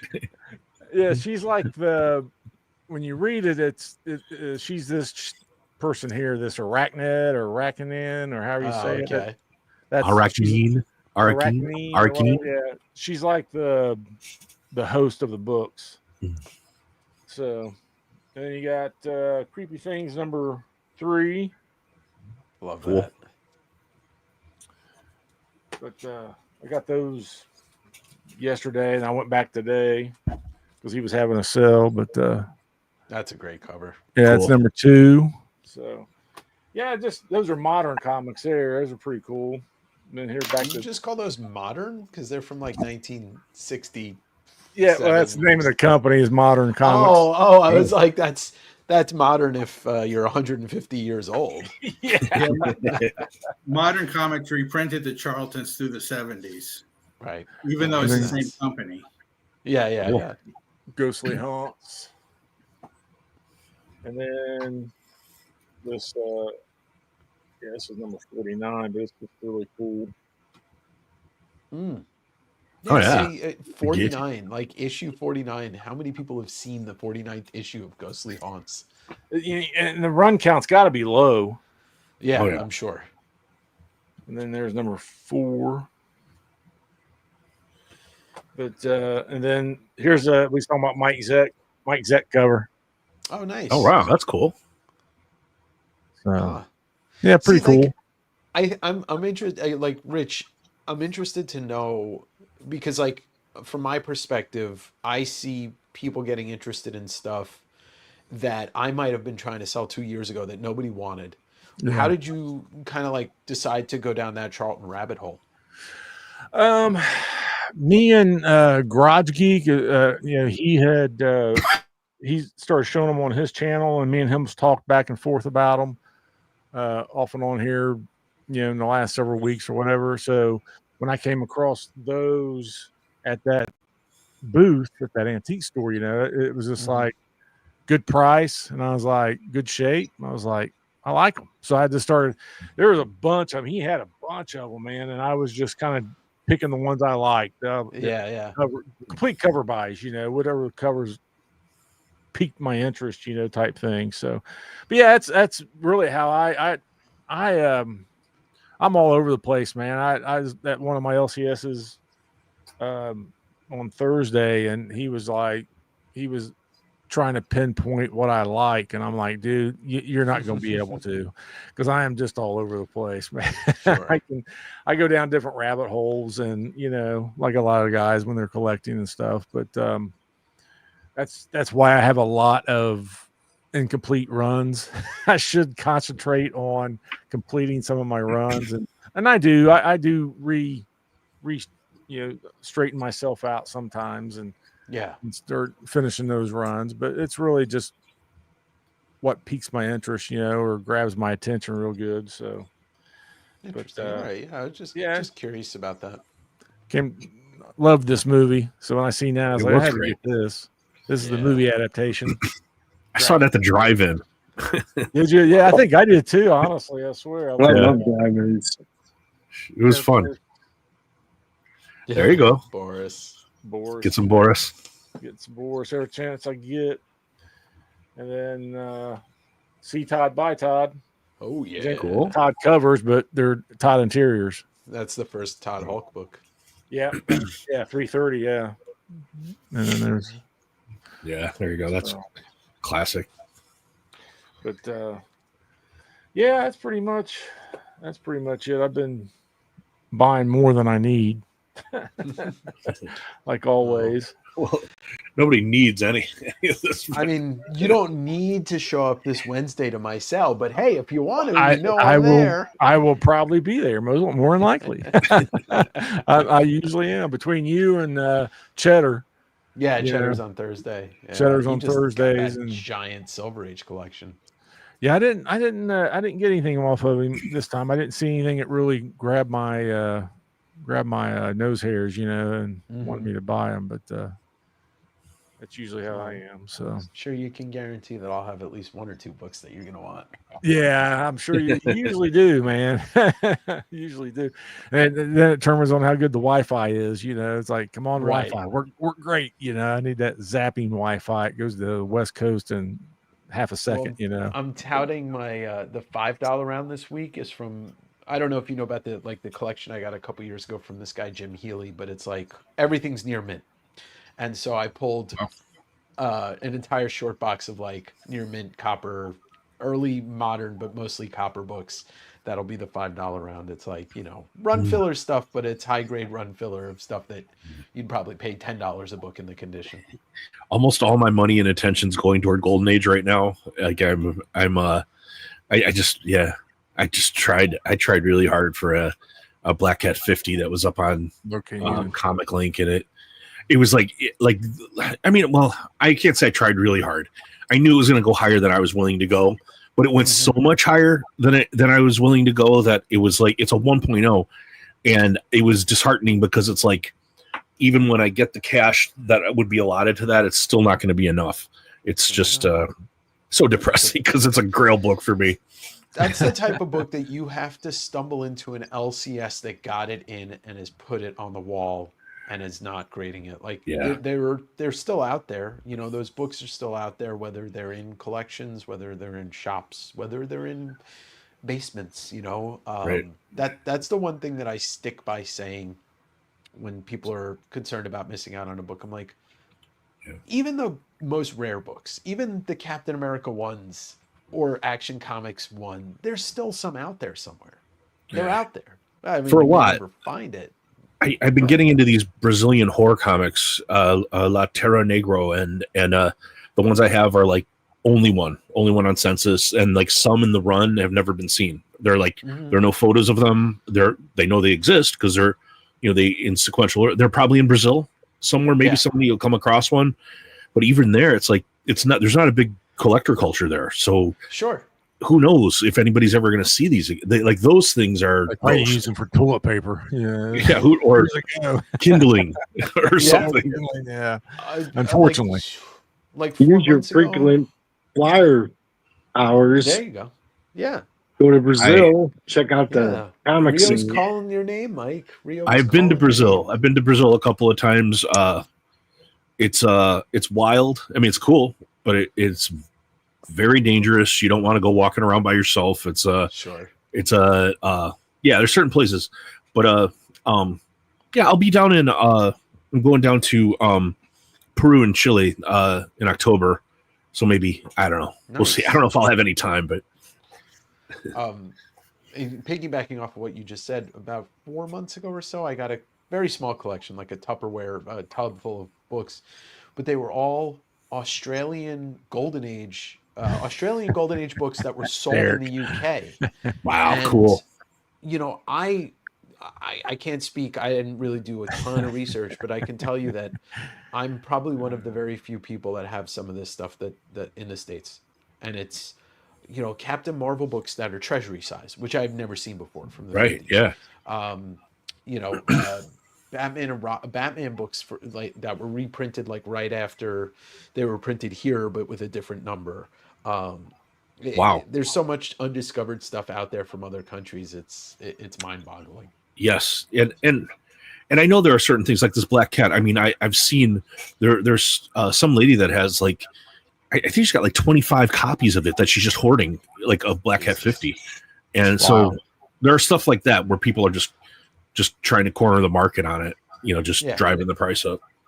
Yeah, yeah. So there's, you know, it's only a matter of time before I get a collection on my channel that has like an Amazing Fantasy 15 or something crazy where like, you know, those books are out there. The pre-code stuff less, but they're still out there. Yeah, it's like, you know, there are certain things where people will find warehouse finds and stuff, but like my Grail books are like Punch 12 and Black Hat 50 and Dynamic 11 and things where it's like it's probably not. I mean, there are copies for sure, and there are some that somebody has, you know, but it's most of those are probably found, and a lot of them are just gone. I mean, this 80-year-old paper, it's gone, you know. But yeah, I mean, there are some things I have gotten my hands on some really cool stuff, but just it's like another tier up from what I've been getting. let me give you a little story-ish that'll give you hope, because I've been in Tacoma. I moved from Seattle to Tacoma about 2.5 years ago. In that time, within a 3-mile radius of my house, I have found 3 Golden Age collections. In those 3 Golden Age collections, I got an Archie 55, which is an innuendo cover. Not only did I get an Archie 55 from 1952, but I got a 9.2 on it. That's how beautiful this copy was. Which one is that? She's sitting on the couch with Archie. I guess it's Veronica, about to kiss. And her dad is saying, is Archie there yet? And she's like, almost, or something like That's that. a great one, yes. Yeah. And I found a double cover, Young Men on the Battlefield 15, cool. which I got an 8.5 on. Like, for as much as we think that those books aren't out there, I looked at a collection last week, not too far from Lewis McCord, and it was his uncle's collection, and it was like, there was all different stuff in there, like all manners of books, all manners of condition. In there was a Haunt of Fear 37. Wow, that's cool. You know, and so a lot of the stuff, yes, is not in great condition, but it's there. Oh, there you go. Yeah. Derek reminded me. 2.5 years ago, I was on one of the selling apps, and I was just kind of perusing. I was having coffee with my friend at my kitchen table, and I see a post that's just like, I think it just said comic book, and it was a Detective 140, a first Riddler. Wow, that's cool. It was on a fucking horse farm 30 miles east of Tacoma. They found it in a box full of Dell and Gold Key stuff. And so I went there the next morning and I bought it for $3,500. And it was like, this book was just sitting in an attic, a 1930s or 40s huge first appearance book, just sitting in a box, you know. That's awesome. And I got it graded 5.0, and I sold it very recently, and it was just like, yeah, like you got to do a lot of work to find these types of things, but people have if you live in an area of the country where there's a lot of space, people can keep stuff in storage and never have to throw it out for 80 years. For a long time, yeah. Yeah. Sure. Yeah. Yeah. I'm not a great snob at all when it comes to Golden Age. I mean, if the cover's in good shape and it's it's not falling apart, that I mean, if it how it presents is all I care about. I don't care about great. I don't care about restored. I mean, not really. I trim covers. I don't really want a trim cover, but almost anything else, no way. I don't care. Doesn't matter to me. Well, especially because it's like with a Golden Age book, especially a horror book, the most striking image is going to be that cover. That's right. And we can always get the Russ Cochran reprints of that stuff. Yeah. You're not buying it for the story. That's not, you don't buy a Black Cat 50 to sit on the toilet and read it. Speak for yourself. Yeah. I mean, if you have that kind of money, that's cool. Good for you. I would definitely take a picture of myself if I did do that. Yeah. That's like your sit around with your Action 1 picture. Rolling into your pocket. That'd be my new logo for my channel. This is how little of a shit I give about anything. Yeah. Here's $1 million that I'm reading right here. Right. Action 1 while I'm taking a shit. Yes. Wiping your butt with your money. You dork. Oh God. Don't tempt Elon Musk to do something like this, okay? If I won like right now the lottery's up to like what $1 billion or something, there'd be signs for sure. Yeah. Maybe I would take a picture of myself with, I wouldn't ruin it on purpose, never, but there would be signs if you start seeing my Instagram posts. Right. Yeah, right. Black Cat, right. Yeah, you got your Action 1, your Tech 27, just like smashing them against both sides of your head, or like wearing like Mickey Mouse ears. holding my Batman 423 original cover that I'm buying on Heritage in a couple weeks for $1 million or whatever that's going to go. Clipped on your back like a cape. Using look at me, I'm super stupid. Oh God. But Stevie, did you have some Stevie drawings to show us, maybe? Or yeah, I got a couple of comic books I wanted to show first. That I got this out of my Iron Man collection, and this is Herb Trimpe. Yeah, and I chose another Iron Man. It's George Tuska. And they draw them very similarly. Oh yeah. I mean, you got the suit, you got the gauntlets and the boots and the unibeam. But I just thought it was interesting how closely they drew the same character. Yeah. That's how I remember Iron Man. It's interesting how there's definition in the muscles of the Iron Man suit. Right. I don't understand. It's like spandex. Metal. Yeah, it's like spandex. It's supposed to be metal. Yeah. Yeah, it's the shading that does it. You know, it shows motion. And then I got this Red Sonja. This is kind of cool. I thought your audience would like that. Nice, yeah. Cool. And the red hair gets me every time. And and then I had a nostalgia book, Speed Racer. Oh, yeah, it's like Speed on the cartoon. We used to end with that pose. Yeah. The newer Speed Racer, yeah. Oh, yeah. And the Mach 5. Golly, Sprocket. and all those people. All right, here's a drawing I did. Rich will like this one. Okay. I did a drawing and Rich liked it as I Don't Give a Shit Man. Is that what I called it? Yeah, this back here, it's my name is I Got My Shit Together Man. Oh, I got my shit together, man. Well, this is his cousin, Horsefly Man. Horsefly Man. He kicks like a mule, and he's got the fly senses. Yeah, it's a good one. And I did a simple moon scene, which I liked. Nice. Like the face. And I did the glow around the moon is where I erased the pencil. So that's how you get that kind of the glow. glow. Yeah, That's the glow. cool. And let's see. I drew this Oriental lady, and she's slipping on a banana peel. What's on her arm? What's the bondage? Is that bondage? No, these little fairy people have like a crane, and they're helping her, and they're saying, "We got you, big sister." They're keeping her from falling. Okay. I thought that was kind of interesting. Oh shoot! And then I got a bunch of West Coast Avengers. Here's the first issue from the miniseries that started before the classic. Yeah, twinsies. Dave's pulling his out. There you go. There, he got his. Mine's Italian, I think, or French. Yeah, that was my first run I ever That's cool. Collected. Love and here's the copies. first annual. It has. I chose this one because it has many superheroes on the cover. Mm-hmm. Yeah, it's got everybody on there, don't it? That cover always confused me because when I look at it quick, I'm like, wait, Black Panther's on there, but he's also on there twice.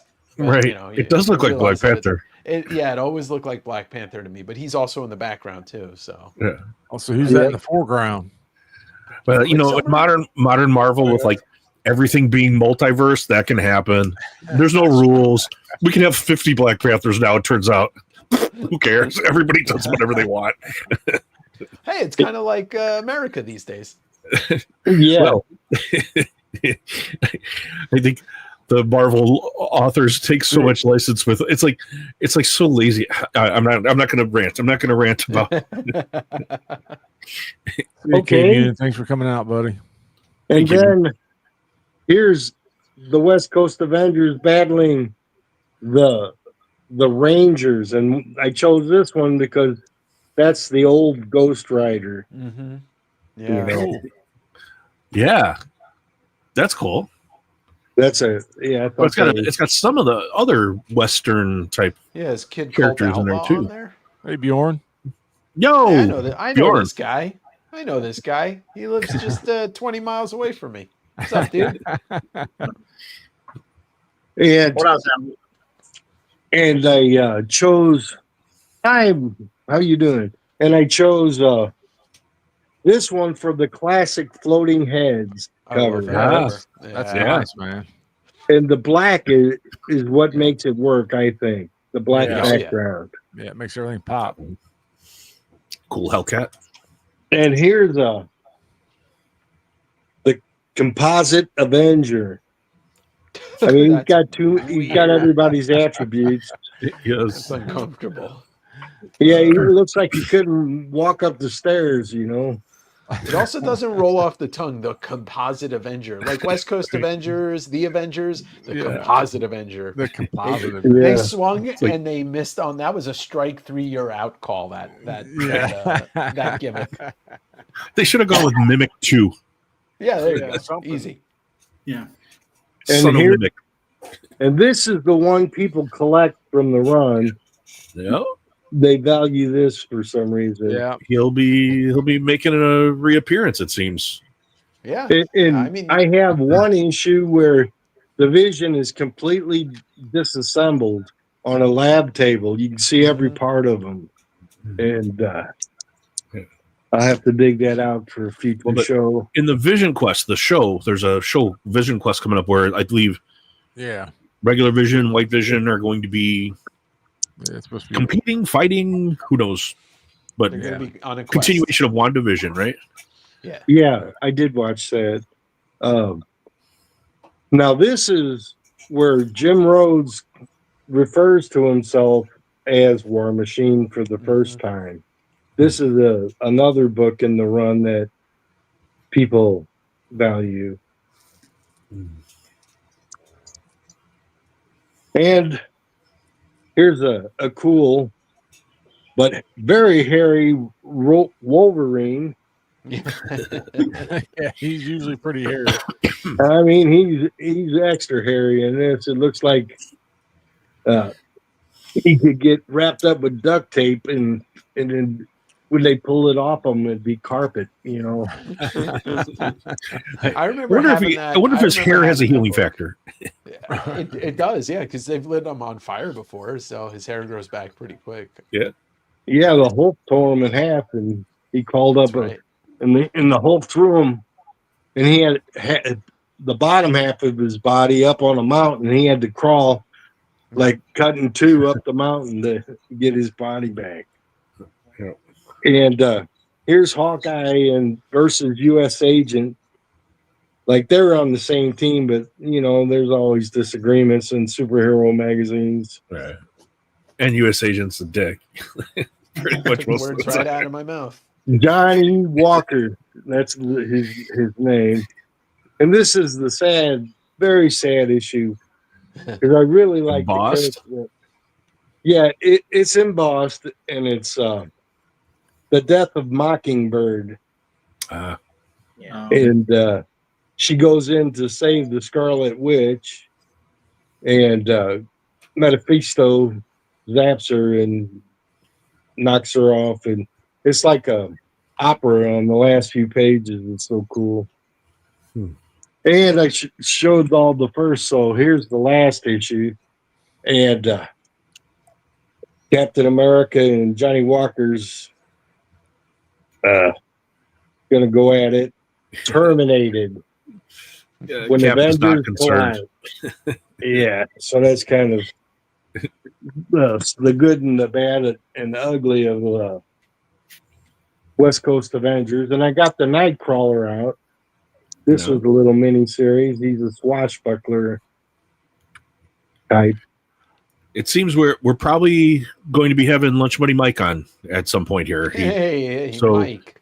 Maybe break that one out when Mike comes out. I know that's one of his favorites. Yeah. He just got his caricature and showed it show or two back. So that was really kind cool. of a cool moment. And the last book I got to show is from Hagen, Lettuce Comics. He liked a drawing of Captain America I did, and he said, well, how much do you want for it? I said, I don't sell this stuff. We're comic book people. Trade me a comic book, and I collect Tales of Suspense. That's what I'm kind of going after. And he sent me this one. Nice. Out of his personal collection. I think I sent that to Hagen. I think that's a book I sent to him in an AOK. Did you use blue duct tape? Or blue painter's tape? Painter's tape. Yeah, usually I do. No, so the other one is a cover like this with a background like he's this. just paying it forward. He's just paying it forward. It could be. It could be. Or he might have two. He maybe had two of them, Yeah. Yeah. The Super Adaptoid cover is what I'm looking for, and it has this greenish background with that kind of shadowy sketching in the background. He might have had more than one of those. And that's my what I had to show this evening. Cool. Well, Any questions? Mark, you want to show some stuff, Mark? Sure, why not? I don't have much out, but what I've been doing is dipping my toe into slabs lately. Nice. I got this one. It's Katie Keene, number 1. You got that from Yaniv, right? I did. Cool. It was a great deal. It was a really good deal. Yeah, really cool. Yaniv will be on in 2 weeks. 2 more weeks? Yes, he'll be on, and he's going to show his personal collection stuff, and then Andy might show some other stuff he's got. It was a really nice sale too because it's slow enough that you can type claim without everyone jumping on top of you before you can even type. Yes. I'm not the fastest typer. Plus, I watch on TV because it's bigger. And then there's a little delay. I look at the comments on my little laptop. So yeah. Let's see. The second one I got. That's the opposite of my sales. Oh, that was one of my top covers on my covers of the Copper Age. Yeah, that's a great one. Spiro Blossom right here. And a double entendre there. Let's see.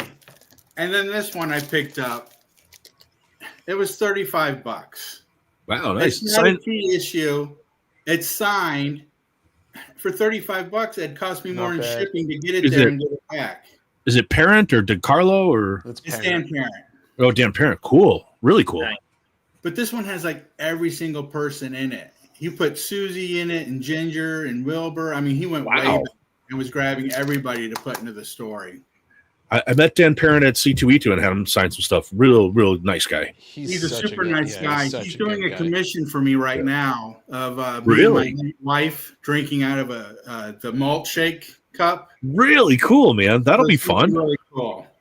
Rich, I'm going to see if I can, speaking of whatchamacallit, speaking of Dan Parent, Rich, I'm going to try and send you a photo on Instagram. If I have it, I want you to show it off. I got a great commission from Dan Parent, and I think everybody in here will really appreciate it because it's an homage cover.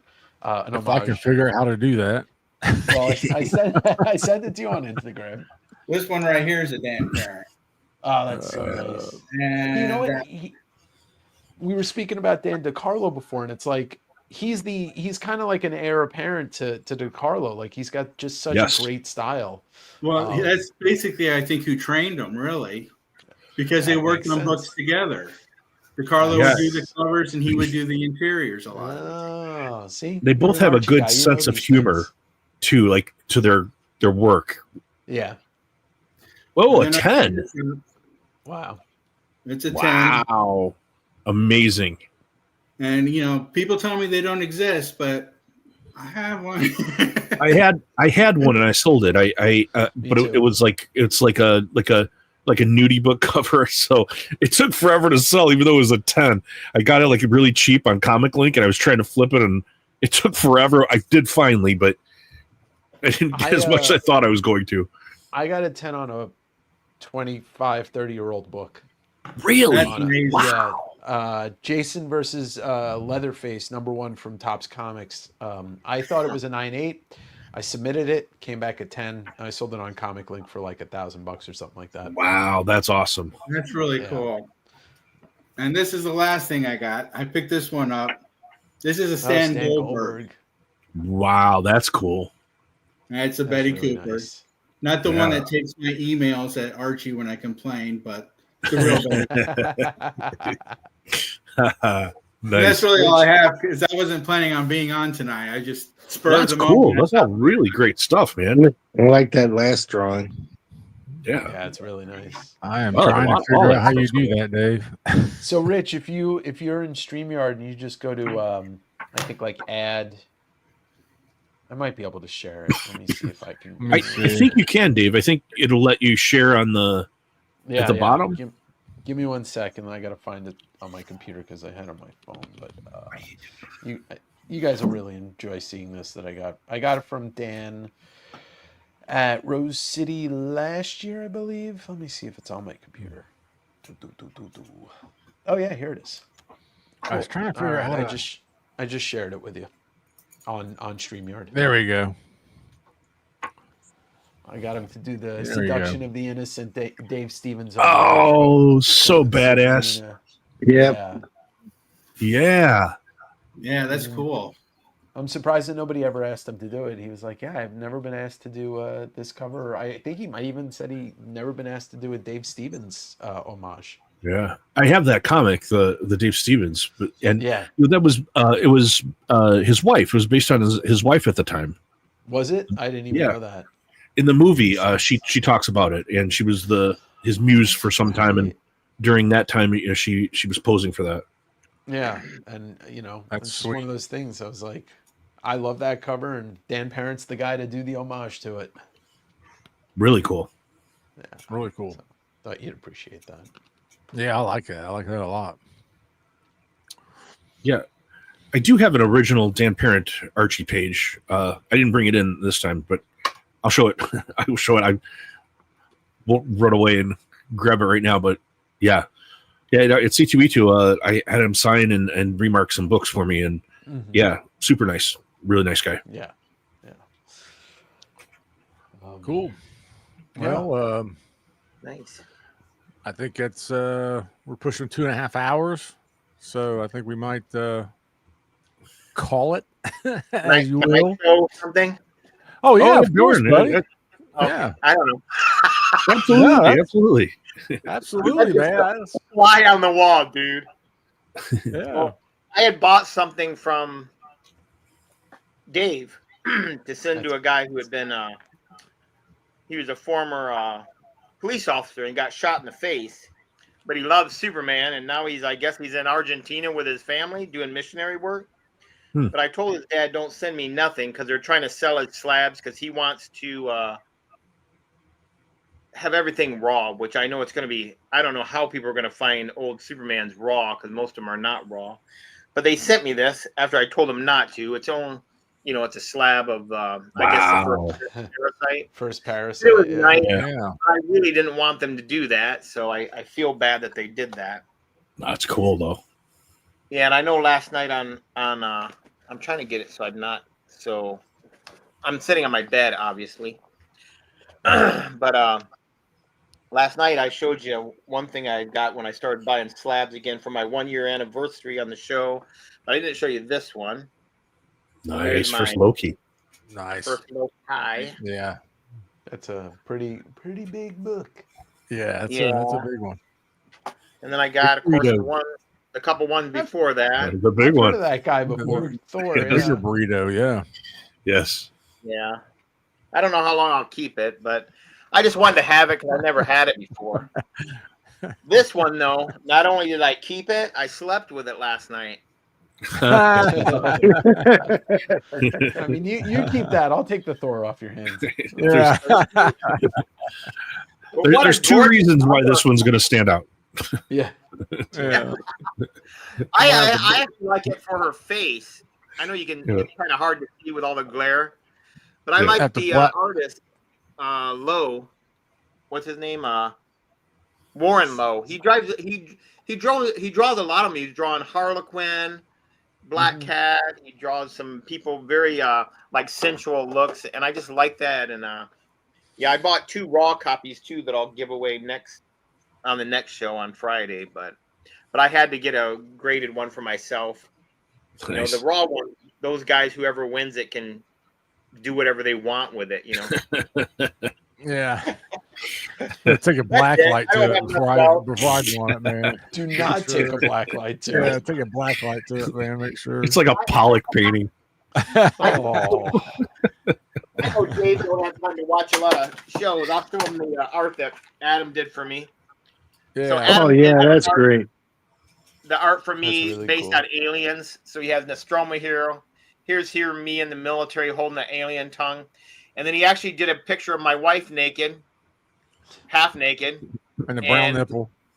And I told them, I said, make sure if you do her nipple like the Conan lady, she don't have pink nipples because she's Polynesian.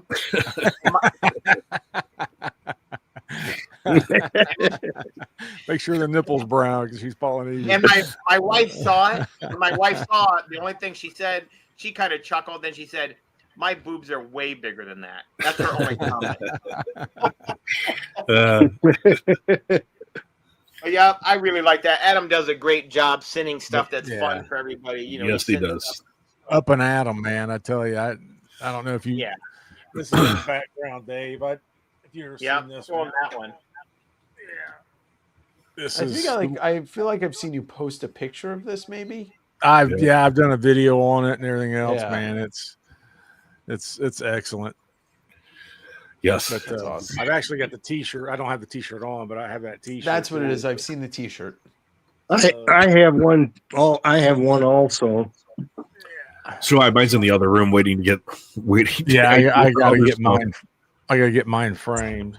Yeah, it's just a great nifty idea how he's using it comic book covers to use the YouTubers. That's cool. Yeah. The tales keeps getting better. Like he keeps getting better with these. That's great. Yeah, that was a great Mandarin. Yes. All right, Mike, I'm gonna grab one thing that goes in line with this. Give me 1 sec. Cool. All right. You're gonna hate it, but it's amazing. I already know it's gonna be a Jar Jar. Oh yeah. So I got a buddy named Aranga. He's a great artist, and he's on Instagram, Aranga D.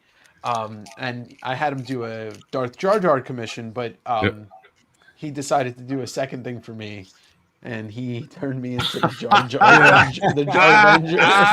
Amazing. That's awesome. so cool. Yeah, I love it. I love that. Nightmare. I absolutely love it. I love it. Yeah, absolutely amazing. You That's took the words good. out of my mouth. Nightmare fuel. What does it say? Means a what? Means a West Coast Jarvengers. Jarvenger, yeah. Jarvenger. That's West great. Coast Jarvenger. Yeah. Really good. Really good. Yeah. It made me laugh for 10 straight minutes. So, yeah, that's always the best. That's how I was with that one. I opened it up on camera. Yep. Dude. I was laughing like a hyena. Yeah, because it's just like, it's the best medicine. It truly is. Yeah, it is, man. It's awesome. But yeah, all right. Well, now we are 2.5 hours, so I think we're gonna give it a call it a quits for the night. But first, I'd like to thank Dave for coming out, man. Thank you, man. Thanks for coming out, Dave. It was a lot of fun. A lot of Yeah, fun. I had a great time. Great time. I mean, I'm still here, so yeah, I'm having a great time. That's good. Definitely have you back sometime for sure. And Sure. Thank everybody in the comments, and thank everybody that on the panel that came and hung out. Always a pleasure having you guys come and hanging out. That's always the fun part. That's why I like doing that after the interview part, is just hanging out and BSing with your buddies basically, and seeing what everybody wants to show off and talk about. And that's why I always like opening it up to anybody. Anybody's welcome to come on and hang out. Especially now that I went they had that they had a sale, StreamYard, that sale. So I went ahead and paid for the first year or whatever, so now we get more than just 6 people. We get up to 10. I think I can have up to 10 people on here at once. So nice. But makes it nice. But yeah, I'll go around the horn here. If anybody wants to promote anything, starting with Dave. Dave, have you got something you want to promote and tell the fine folks? The 2 channels, West Coast Avengers, drop a new video every Sunday morning. My Canada trip's tomorrow morning, and then Monday is when my podcast Direct Edition drops. It's on YouTube, Spotify, Apple, Amazon, everywhere. And Monday is my interview with Robert Kirkman and David Finch. So that's going to be great. Very proud of that. Nice. And this Wednesday, every 2 weeks, including this Wednesday, is West Coast Wednesday, my live comic book sale, which Rich knows goes usually 4 to 5 hours, and all are way welcome. past my bedtime for sure. Right? I hang out for a little bit, but then I'm like, I gotta go to bed. Yeah. And I get through about, I don't know, somewhere between 1,000 to 1,200 books a night. Wow. So yeah, if you want to come by, and you don't have to buy anything, it's a great community of people that just enjoy when I sing random songs and act like an idiot and talk about comics. And it's always a good time. And coming up in the next couple weeks, I got a Matt Fraction interview on Direct Edition. Nice. And I'll be at Eddie P-Con in Pennsylvania, the Ed Pisker Con on September 13th and 14th. So if you're there, come say hi. I would love to go to that. That'd be sweet. Yeah. But Chaco? So next week we're going to have Kiss Kiss on with the other David Byrne. I believe they're both going by. And the week following we'll have Yaniv to come by to show his cool Golden Age collection and stuff. I'm going to be on Matt's channel in like a few weeks, I guess. But yeah, like just videos, stuff that's dropping. I'm going to be dropping my updated top 20 wanted comic list. I've crossed quite a few off this year. So It'll be an update to the list of like the top 20 comics I'm searching for or trying to get. And yeah, I think next weekend we're going to record Chanko's song 2.5. So we have the intro and the Dirty Rotten Comic Flipper, and this one will be called Nerd Stink. Nerd Stink is the third Chanko and the Chugs song, and then after that, I think there's one called Nerds Like Pretty Girls will be dropping after that. So music videos coming.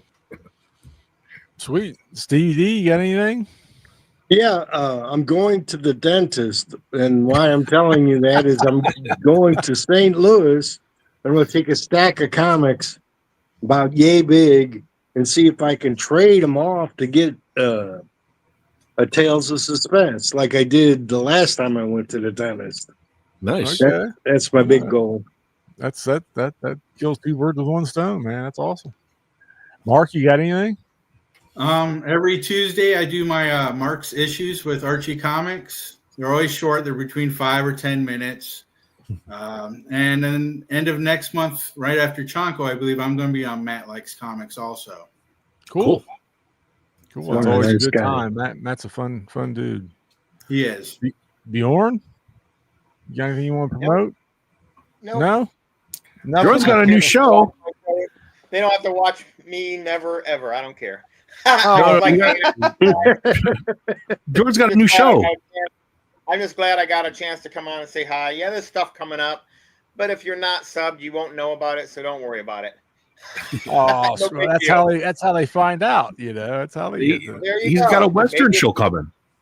Maybe the mystery. Yeah, I've heard about that. It's 5 desperados doing something. So I don't know about that one though. That's a mystery still. I don't know how that's going to pan out. Mm-hmm. But well, with me, I Sunday I'm going to be on SideQuest Comics doing his end of the month hangout show. I think I'm going to be on there with like Coach, Comic Collector Coach, and I think Matt from Impressed is going to be on there, and there's somebody else I'm forgetting, but yeah, it'll be a good time. I think it's I don't even know what time it is. I think it's 8 or 9 p.m. Eastern. It's one of the two. I can never remember, but I think it's 8 p.m. Eastern. But and then this Wednesday, I am starting it's going to be the experimental show for a new live stream, for like a midweek live stream I'm wanting to do. It's a new show idea. I've been hashing around in my brain and talking to other people about stuff, and it's going to be called Geeking Out With, and it's going to just vary between guests of what we do. So like this first episode is going to be with Dave from Garage Geek, and I was talking to him today, and he wants me to read like 5 of my Charlton horror books, and he's going to read 5 different ones, and we're just going to show those all kind of geek out. That's the whole point of the show, is just whatever the guest is going to want to geek out about.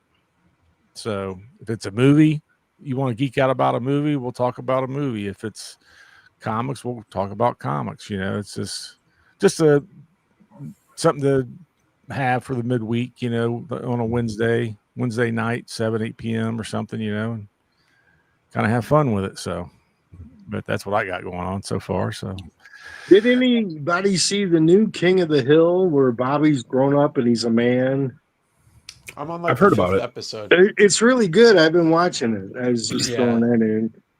Okay, yeah, it's been good. But with that, again, I'd like to thank everybody for coming and hanging out in the comments and in the panel. So we will catch you guys next Saturday night at 8 p.m. and with our future guest. So, all right, everybody, hang out for a minute. Rich and Mike. Thanks, Dave. Thanks everybody for coming. Yeah, thanks everybody. See you in Tacoma. That's right.